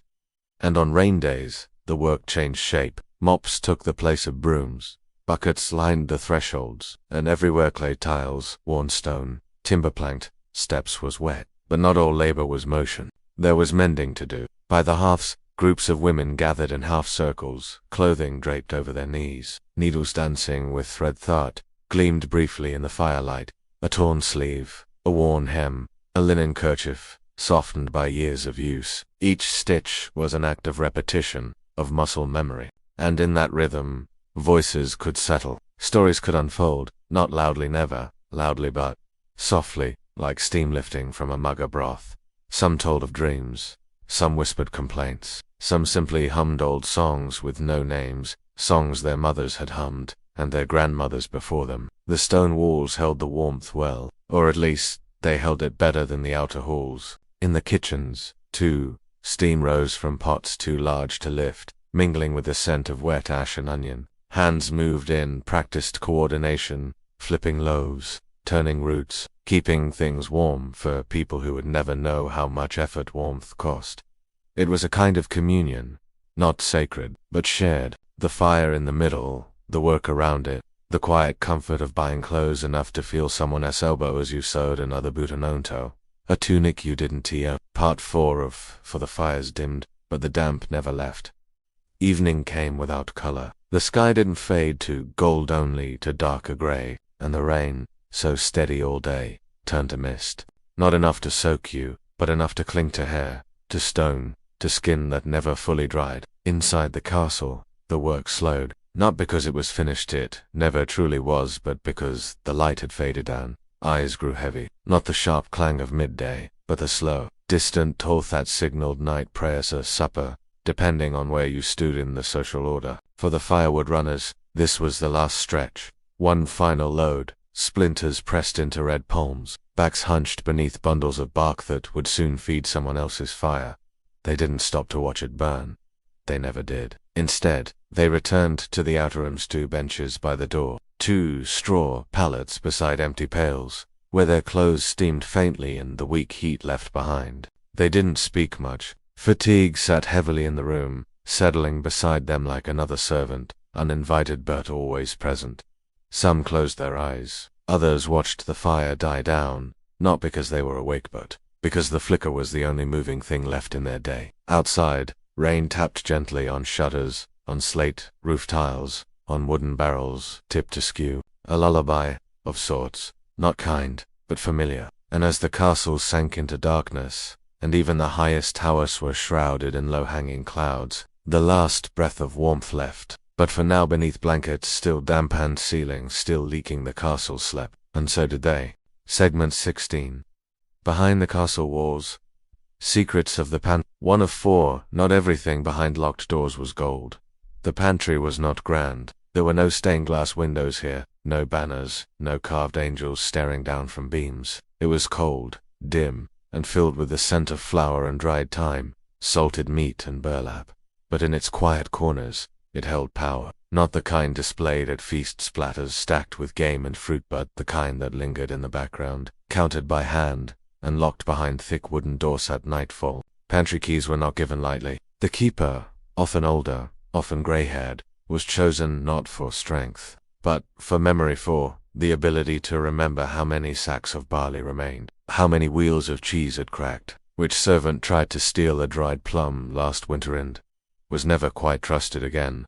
Each item was tallied, each shelf known by heart. A missing wedge of hard cheese could be a scandal. A miscounted sack of lentil score lead to a month of thinner stews. And so, the pantry remained sealed, not from thieves, but from because food, in a castle, was not abundant. It was survival, it was strategy, it was what stood between a quiet winter and hunger that knocked harder than any lord. Part 2 of 4 inventory was a kind of worship. Quiet, precise, unforgiving. The pantry keeper's day started early, before the first loaf had risen, before the courtyard swept, before most servants stirred. They moved through the room with a stub of candlelight, their fingers trailing along the shelves, touching labels not read. And so they planned and counted. Sometimes a second pair of hands assisted, usually a younger servant learning the craft. But even then, the rules were unspoken. No talking, no eating, no guessing. If you weren't sure how many sacks remained, you started over, because guessing led to shortages, and shortages meant blame, and blame, in a castle, could travel downward with great speed. Part 3 of 4. In a castle, food didn't just feed, it decided. What you ate, and when, and how, revealed your place. The nobles dined in the great hall. Their meals were served hot, carried on polished platters, seasoned with imported spice and framed by ceremony. They rarely saw the pantry. Their connection to I2Rs indirect through stewards, cooks, and assumptions. Below them, in rank, but not effort, were the household staff. Maids, stable boys, scullery workers. They ate when they could, and what they were given. Thick stews with few chunks, porridge stretched thin, bread made from coarser flour, denser, darker, less forgiving to the teeth. These meals came from the leftovers,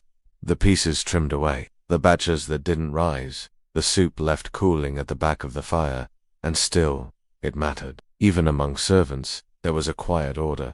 The head maid got the best crust, the cook's assistant, a ladle more stew. The laundry girls, last in line, were lucky to find warmth left at all. Children, if they were fed separately, were given the middles of loaves, rarely the ends. And if a feast had been held that day, the pantry keeper might allow a sliver of smoked fish toe past their lips. But always it was a transaction. Food was never free of meaning.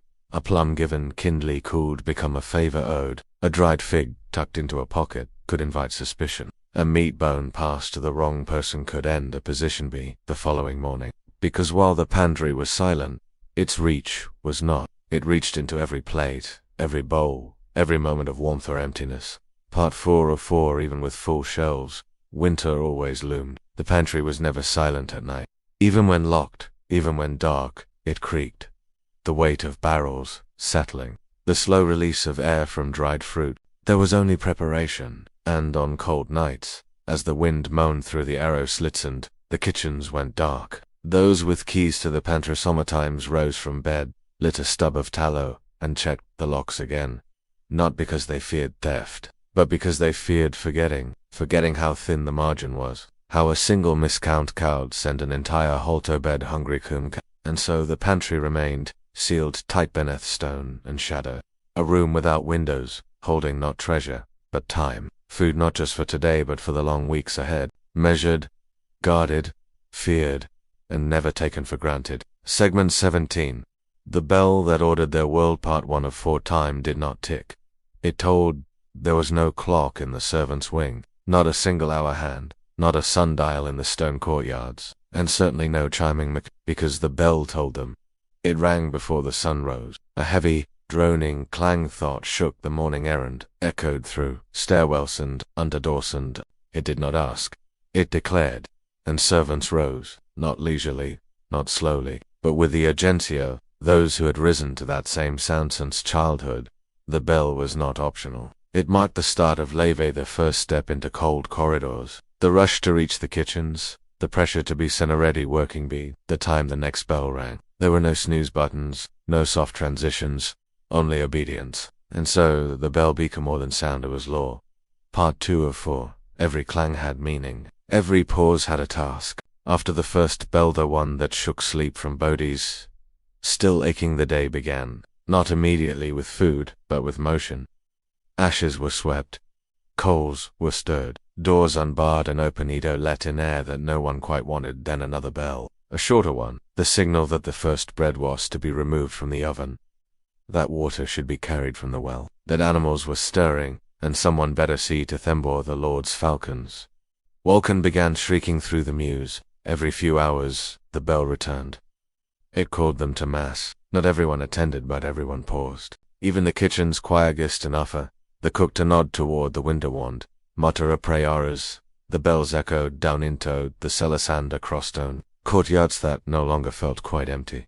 Midday brought another bell, a deeper tone, slower in rhythm. This one meant food, not leisure, not rest, but the shift of tasto, something slightly less rushed. The servants ate quickly whatever was left or offered and listened, always, for the bell to begin again, because it always did. Part 3 of 4. In the afternoon, the bell rang more softly, but it pressed just as hard. After the midday meal, there was no pause for digestion, no stillness to savor warmth or silence. The bell didn't allow for it. Instead, it marked death, return to duties that blurred into one another, the scrubbing of flagstones, the polishing of boots, the quiet delivery of notes between wings, the mending of linens frayed by use and time. It told to remind the Pagesto saddle horses. It told to alert the laundresses that the tubs were ready. It told when the castle clerk called questions for the steward and wanted everyone to know. And it told when it shouldn't have. Sometimes, the bell rang early, a mistake, a miscommunication, or a test, and servants moved, because hesitating was worse than obeying a bell rung in error. Even when the sky said it was too soon, even when their hands had only just stopped shaking from the last task, the bell held no apology. It rang because it could, and, in that endless stretch of afternoon, when the sun sat too high and the shadows too short, servants moved not by instinct but by conditioning. Their backs bent not from burden alone, but from rhythm, the learned rhythm of toll and task, pause and pressure. And always they listened, even when they told themselves they wouldn't, even when they tried to block it out, because the moment you ignored the bell was the moment you were seen as lazy or disobedient or replaceable. And no one in the castle could afford to be that. Part 4 of 4. The bell didn't ring forever, but it never truly stopped. Evening in the castle did not arrive gradually. It was declared. One final tolo a longer, as though the iron itself had grown tired. For the servants, this bell was not a release. It was a deadline. It meant finishing tasks, scrubbing the last pan, folding the last tunic, returning borrowed tools to their hooks and chamber pots, to their corners. And if you weren't done, you worked in silence, because, after the final bell, the castle expected stillness. Not true quiet the kind found in forests, or Chapul's boot. Whispers replaced speech. Doors opened and closed without slamming, and footsteps took owner cautious rhythms, if even the stones had to rest. Servants retreated whatever space they were. Allowed sometimes a shared straw mat near the kitchens, sometimes a low loft over the stable. They didn't set alarms. They didn't need to. The bell would wake them. Always the bell. Even in dreams, some claimed they heard it, faintly, like a memory pressing at the edges, a sound that shaped the shape of sleep without ever being invited into it. And so, the day ended not with closure, but with waiting. Waiting for the next toll, waiting for the rhythm to begin again, waiting for the Segment 18. Winter in the castle. Cold, quiet, and never still. Part 1. For the first breath of winter didn't chill the castle, it activated it. Long before the first snowfall, the castle began to change. There were no forecasts, no charts to read, no precise dates to trust. But the air changed and, the servants noticed first. The wind through the high window whistled just a little sharper. The stone floors felt colder at dawn, and the rush to finish autumn's last duty stuck on an edge of urgency. Preparations weren't grand, they were tedious, unseen, repeating, what had to be chopped and dried not just in piles, but sorted by size, stacked under covered arc so that snow wouldn't ruin what was needed when the frost came in earnest. Windows were patched with waxed cloth, old wool, and whatever could be spared from last year's repairs. There was no glass to speak of, not in the servants' quarters, just openings with shutters, and shutters with cracks. Clothing had to be mended every threadbare sleeve was inspected by lantern light and sewn tight before the cold could bite through it. There was no room for fashion. No one worried how it looked, only how it held up. The lords and ladies might commission new furs, lined with silk, trimmed with white fox or silver squirrel, but for the servants, winter meant layering everything until you could hardly move. And still the coat found you. It slid under doors. It curled around your fingers. It whispered against your skin just before you reached the fire. The castle was not a sanctuary. It was a shell, and when the wind howled across the battlements, the walls held but only just. And so they worked, harder than before, not to impress, not to be seen, but to stay warm. Part 2 of 4. Sleep came slowly, and never stayed long. Nights in the castle during winter were long, not peaceful, not restful, just long. The sun vanished early, and what remained was cold. Not the sharp, fresh cold of morning, but the deep, lingering kind that settled into the bones of the walls, into the rushes on the floor, into the straw-stuffed bedding that never quite lost its chill. Servants slept close, not for comfort but for warmth. 3, 4, even 5 bodies stuck into a narrow space designed for one. Wool blankets were shared, sometimes even swapped. If one was found to be warmer, it might quietly vanish during the night hunt, return to someone else's cot by morning. There was little malice in it, just survival. And even beneath all that, there was rarely warmth, only degrees of coldness. The fires that had burned all day were allowed to gutter out except in the great hall, where an overnight servant sat nearby, half awake, tending embers not for light, but to be ready for the next day's reap. Others weren't so lucky. Those in outer quarters, near the stables or the kennels, often had no fire at all. They slept wrapped in cloaks, their breath forming soft clouds that rose and vanished into the darkness above, to the endless cold pressing against them like a second skin. Part 3 of 4. The fire never died here because it couldn't. In the depths of winter, the kitchen was more than a place to cook. It was the heart of the castle, not grand, not gilded but warm, and that alone made it sacred. Servants lingered here when they could, even if they weren't assigned to the kitchens. A scullery maid might sweep slowly just to soak in the heat. A page, delivering a message, might pause to long by the open hearth. The cook usually noticed, but she rarely scolded. Not in winter. Everyone needed the warmth. Massive fires burned from before sunrise until long after dark. Logs as thick as legs were hauled in on shoulder sand stacked high. Iron pots clanged. Steam rose in great white clouds that mingled with breath and softened the scent of soot clinging to the ceiling beams. It was a brutal warmth, wet, smoky, overwhelming, but it was warmth. Winter meals changed everything. Less fresh food, more root vegetables, porridge, stews, bread, all designed to fill bellies and keep hands working. The kitchen became a space of rhythm. Chop, stir, whole, feed, repeat. There was no pause. And sometimes in the smallest hours of the morning, before the bell woke the rest of the castle, a kitchen boy might fall, asleep standing near the hearth, just from the kind of exhaustion that comes with thawing after too long in the cold. And in that moment, with only embers crackling and doughs slowly rising, the kitchen became something real, almost kind. A place where, for just a moment, a servant could feel less like a tool, and more like a person. Part 4 of 4. There was no such thing as a snow day. When snow fell on the castle grounds, it wasn't a cause for wonder, it was a signal to work. The courtyards had to be cleared, not for beauty, but for safety. Stone steps grew slick, and if a noble fell, the blame would land elsewhere. So servants rose early before the sky turned grey to scrape and sweep and salt.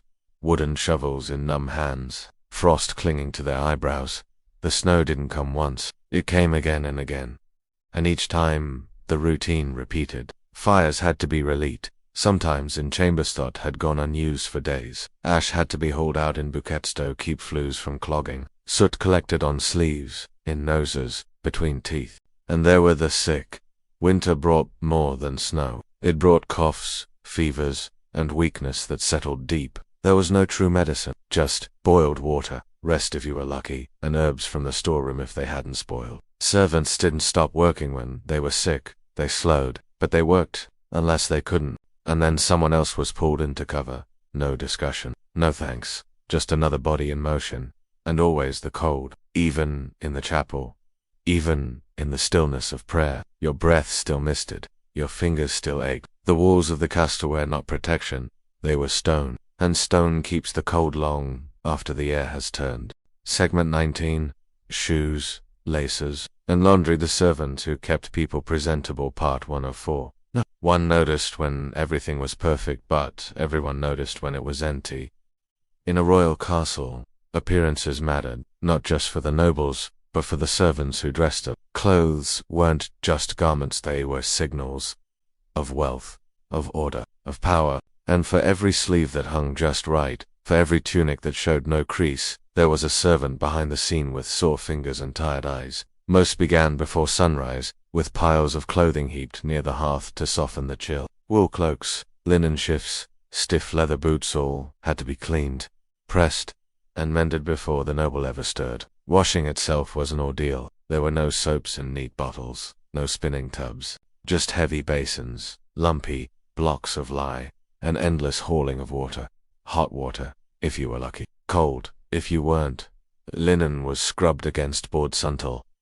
The weave wore thin, then wrung out by hand, twisted with the full strength off backs already aching. Then came drying, lines strung in the courtyard, or over rafters in the laundry room. In winter, cloth froze stiff. In summer it gathered dust faster than it could be folded. After that, the pressing, flat irons heated in the fire, wrapped in cloth to prevent scorching, moved in long, slow strokes. Central wrinkles, every garment was a test. Too much heat, and you left a mark. Too little, and the fabric looked tired. And all of it had to be done before the first bell rang, before the noble's door opened, expecting their laces, tightened, their hem just above the shoe. The best compliment was no comment at all, because if a noble said nothing, that meant you'd done it right. Part 2 of 4. Some servants wore the same clothes for weeks. Others handled 3 wardrobe changes a day, none of them their own. Not all clothing was treated equally, nor were the people who wore it. The castle had its own quiet rules, and even the linen obeyed. A young page's tunic might be patched a dozen times, stitched with thread that barely matched. He'd wear it anyway, and he'd wear it gratefully. Meanwhile, a noble woman's undergown, hand-washed in warmed rose water and dried between 2 sheets to keep it smooth. The hierarchy of fabric was invisible, but known wool was common. Sturdy, it breathed well. It could be red-eyed if it faded. Linen was better, cooler in summer, easier to clean, but fragile. Silk was reserved for the elite, delicate, expensive, impossible to hide a stain on. And then there were the small touches, laces, buttons. Trim shoelaces were looped just so. A slight tug could ruin the effect. Too loose, and it looked lazy. Too tight, and it wrinkled the shoe. Gloves had to be softened by hand. A special servant might spend horse kneading new leather between warm cloths to make sure the fit was perfect. Capes had to hang evenly, or the entire outfit looked crooked. The weight of the clasp, the way the fabric fell, it all had to be adjusted in the moment. But the nobles never saw the work. They stepped into polished boots without wondering who scrubbed them. They wore spotless shifts without knowing who sat up latettum and a neckline. And the servants, they wore what was left. Old boots, fraying sleeves, aprons that never quite came clear no matter how many times they were boiled. But even then they made sure they were presentable, because a wrinkled servant reflected poorly on the house, even when the servants had no mirror of their own. Part 3 of 4 laundry wasn't a chore, it was a battleland. The linens rarely won. The laundry quarters were set apart, tucked away from the public eye, usually near a source of water, a stream, a cistern, or a deep well, with a sturdy crank. It was never glamorous, it wasn't meant to be. Large basins lined the walls, blackened by steam and light. Wooden tubs soaked piles of cloth, and to the water turned the color of old tea. And always there was fire. Huge iron pots sat over open flames, filled with scalding water. A servant sometimes, too, would lower bundles of linen into the protruding long wooden poles, keeping their faces to avoid the rising cloud of sting. Boiled cloth came out limp, but not clean. That came next. Scrubbing, against stones or wooden washboards, or simply between two fists rubbed over and over yundle. The dirt yielded the fabric frayed. Soap was not soft. It was made from animal fat, ash, and salt. It burned cuts, it cracked skin, but it did the job, and the job was never done. A noble's household could go through dozens of pieces a day, from head wraps to handkerchiefs, napkins to nightgowns. Everything had to be cleaned as if it had never been touched, and it all came through this room. Drying was its own task. In warm weather, sheets hung outside, fluttering in lines across the yard. In rain or frost, lines were strung across rafters until the air grew heavy with damp. Then came folding, not loose piles but precise squares, stacked in order, so the steward could inspect the inventory with it, lifting a finger. And so, day after day, in a haze of steam and soap, the laundry servants toiled. They barely spoke, their hands always in motion, and when they finally finished, when the last sleeve was pressed, and the last cloth folded, they looked opened, saw the next day's bundle waiting at the door. Part 4 of 4. To be well-dressed was an art. To dress someone else without speaking was a kind of mastery. The dressing room was quiet, not silent, but quiet in a way that made sound feel out of place. Only the faint rustle of fabric, the tug of a lace, the click of a clasp.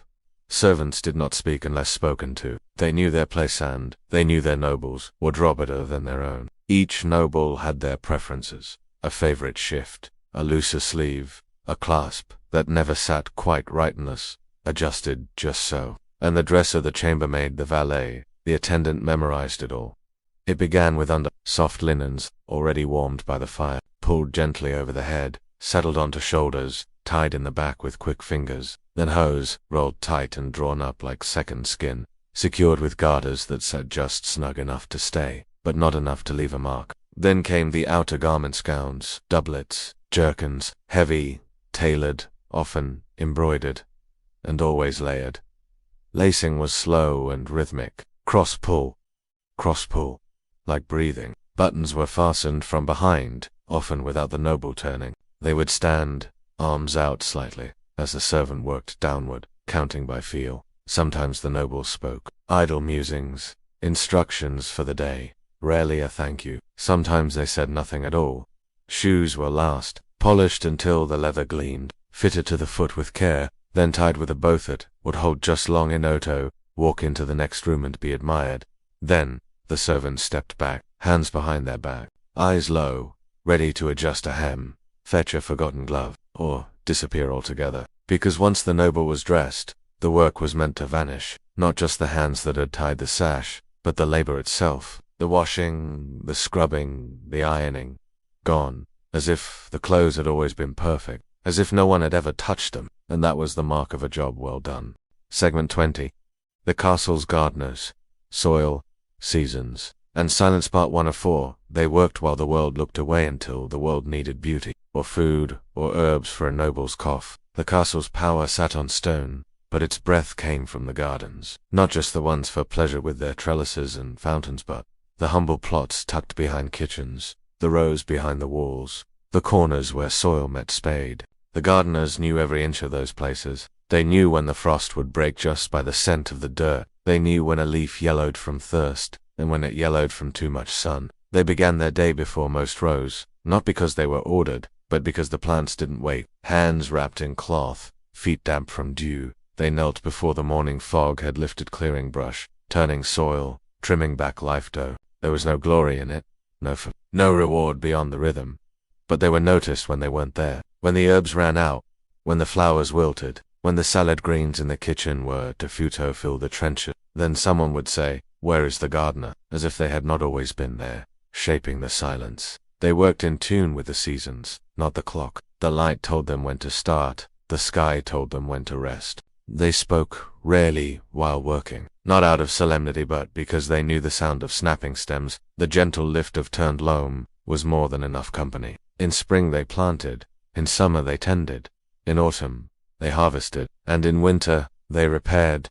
Tools, walls, plans for the year ahead. Seeds were cleaned and stored in pouches like treasure, because to the gardener a pouch of seeds was more valuable than any jewel in the keep. It meant another year, another rhythm, another morning on their knees, in the stillness of a castle that rarely looked their way. Part 2 of For the Garden never spoke, but it always answered. Spring was the beginning. The soil, stiff with winter's memory, had to be coaxed open, not just turned, but woken. The gardeners dug with curved spades, watching for worms, breaking apart clumps like brittle bread. The ground was skeptical, still holding its frost in places.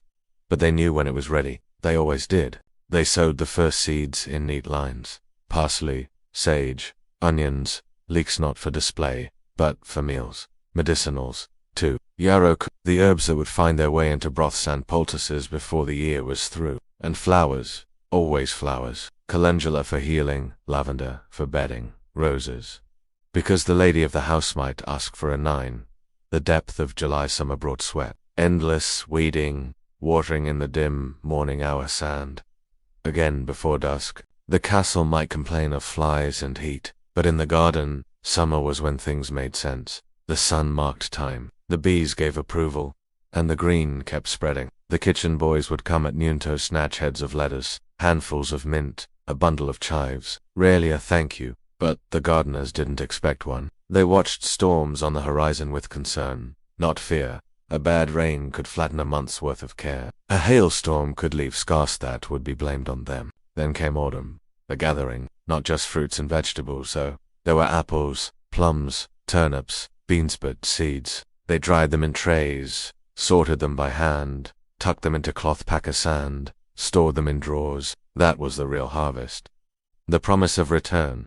The end of autumn was pruning, removing what had grown too bold, cutting back the bravest vines, the strongest shoots, preparing for rest. And then winter, no growing, but no rest either. The garden walls needed fixing, the paths needed sweeping, the compost needed turning, even the stillness had its tasks. And on those coldest mornings, with breath curling in the air and the soil sealed shut by frost, the gardeners would walk the paths anyway, not because anything needed doing but because they belonged to that ground, even in silence. Part 3 of For to Tend a Garden was to know when not to touch it. The gardeners did not speak to the plants, not out loud, but their every motion was a form of conversation. A gentle pat near the base of a trimmed leaf, carefully a longer soak of the roots on a warm day, a kind of apology. They noticed things no one else did. A shift in shade from the new scaffold.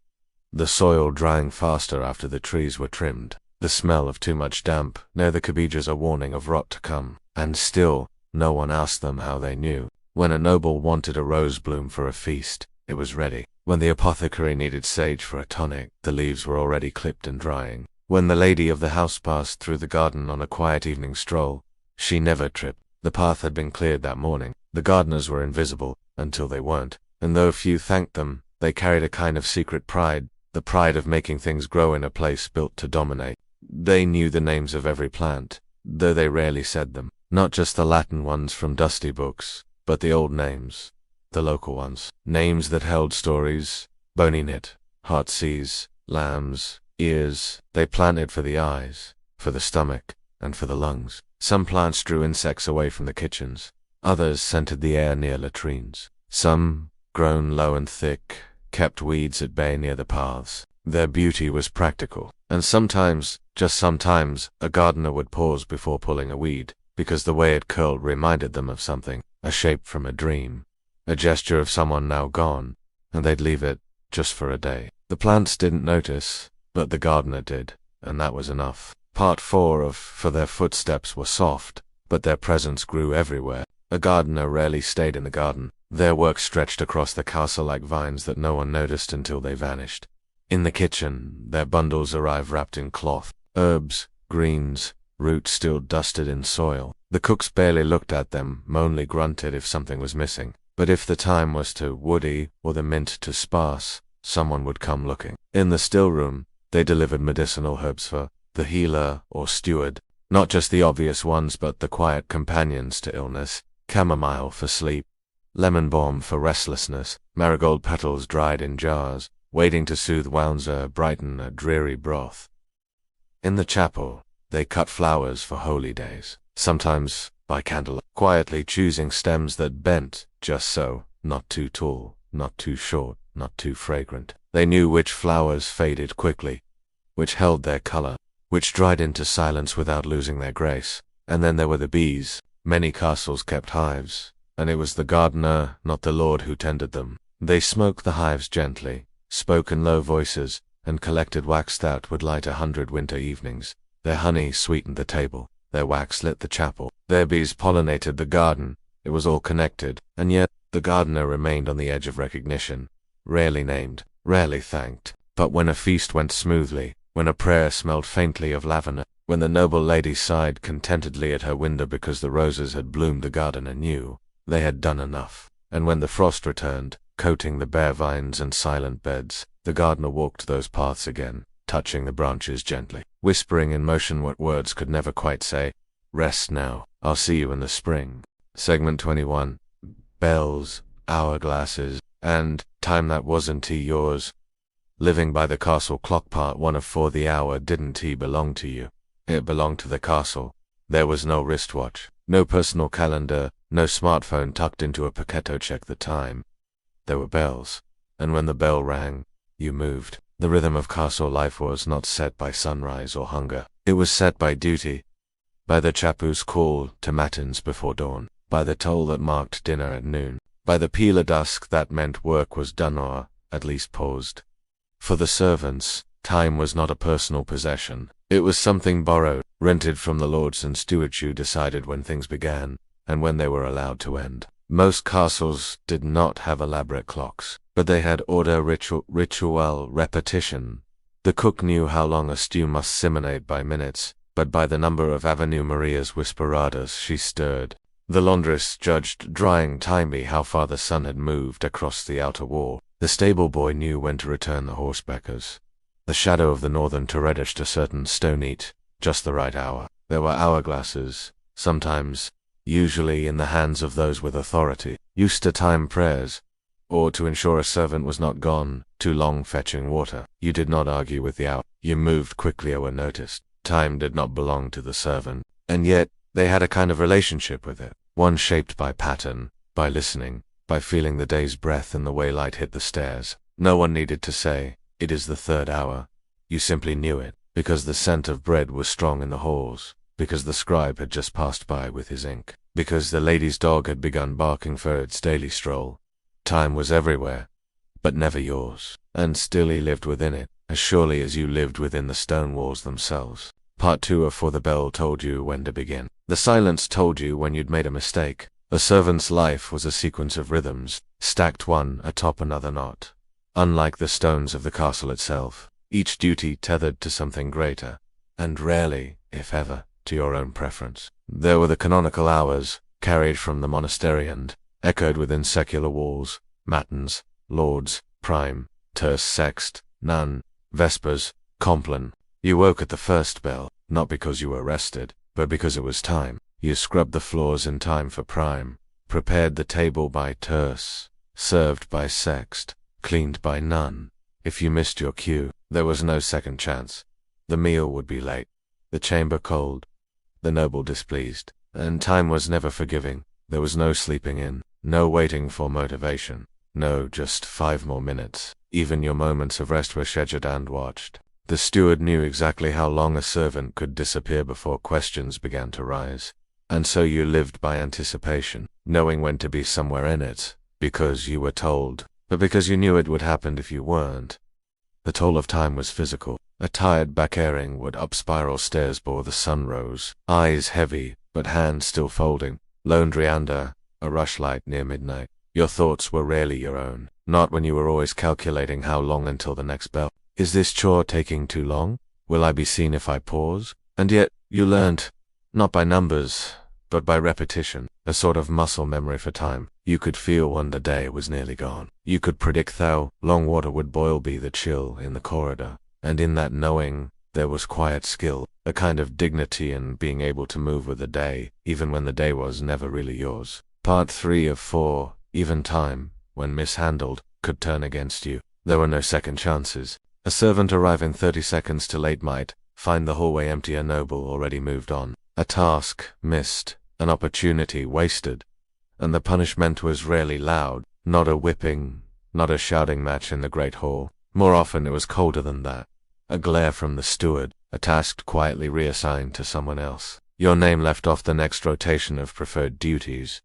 Trousseau, carefully built, cracked in silence. Or because you misjudged about a shot, a glance at a sunbeam that didn't last as long as you thought it would. There were no excuses, no explanation about getting stopped in the hallway, or a pot that took longer to boil. The castle didn't wait, and lateness wasn't only a matter of movement. It extended to speech, to understanding. If you hesitated when told to fetch something, if you asked, what did you say, instead of immediately turning on your heel, that, too, was delay. The best servants were those who anticipated time, who moved slightly before being told, who cleaned a chamber bare the noble realized they wanted it clean.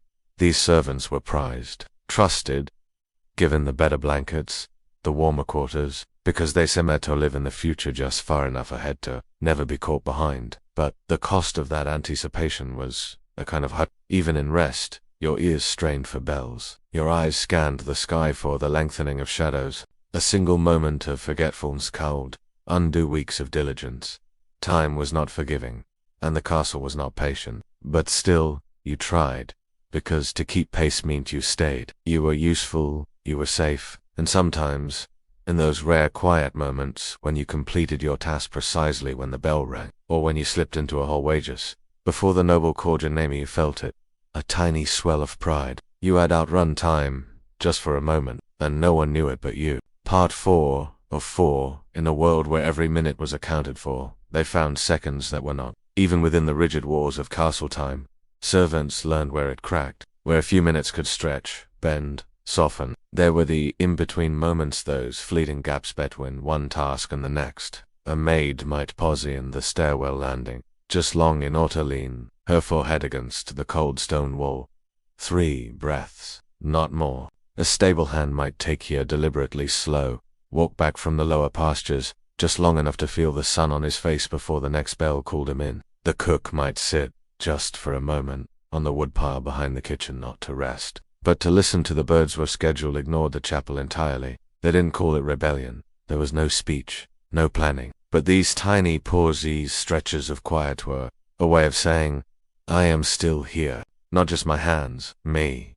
And even the bells, those ever-ringing enforcers of the day, couldn't quite take that away. In winter, when fog smothered the sound, the timing would slip. A task delayed, a bell misheard, no one to blame. And in those moments, there was freedom hidden in the mist. Sometimes, an older servant would pass down these secret rhythms to the young ones. You'll know it's time for bread, they'd whisper, when you smell it, not when you're told. And when their shifts ended, when the last bell echoed into dusk, they walked back through the halls not as tools, but as people. Final thoughts. And now the fire dims. The stone walls recede. The heavy doors of the castle close behind us. You've walked a long way tonight, through echoing corridors, into kitchens that never rested, past bedrooms barely big enough to lie down in, and into the tight, breathless space where servants lived, lives so easily forgotten and so rarely remembered. We've seen their mornings hurried and hungry, We've heard their silences filled with unspoken rules. We've watched their days begin and end beneath the weight of someone else's name, someone else's legacy, someone else's home. And yet they carried on, not because they were brave, though many were, not because they were strong, though most had to be, but because they had no other choice, because the rhythm of survival isn't loud. It doesn't ask for thanks. It doesn't stop when it's tired. It just continues. Insert covered aprons, in calloused hands, in the way someone folds a blanket without even thinking, in the hush of footsteps just before dawn. These lives so small to the lords they served were entire worlds though, the people who lived them, and now, as you lie quietly, letting your own breath settle, you can let them go. Their burdens are not yours to carry. Their chill flaws, their early bells, their aching muscular scars stay behind. Because your world is softer, you can sleep without being woken. You can dream without fear. You can stretch out, not curl tight. And maybe somewhere in the quiet corners of your imagination, you can leave a candle burning for the ones who never had the chance to rest. Let the stillness take you now. Let the weight fall away. There is nothing left to do, no orders to follow, no footsteps to chase, just breath and peace, and a soft distinto sleep. Good night, and thank you for walking with us through the forgotten halls of history. We'll be here again when you're ready for another quiet journey.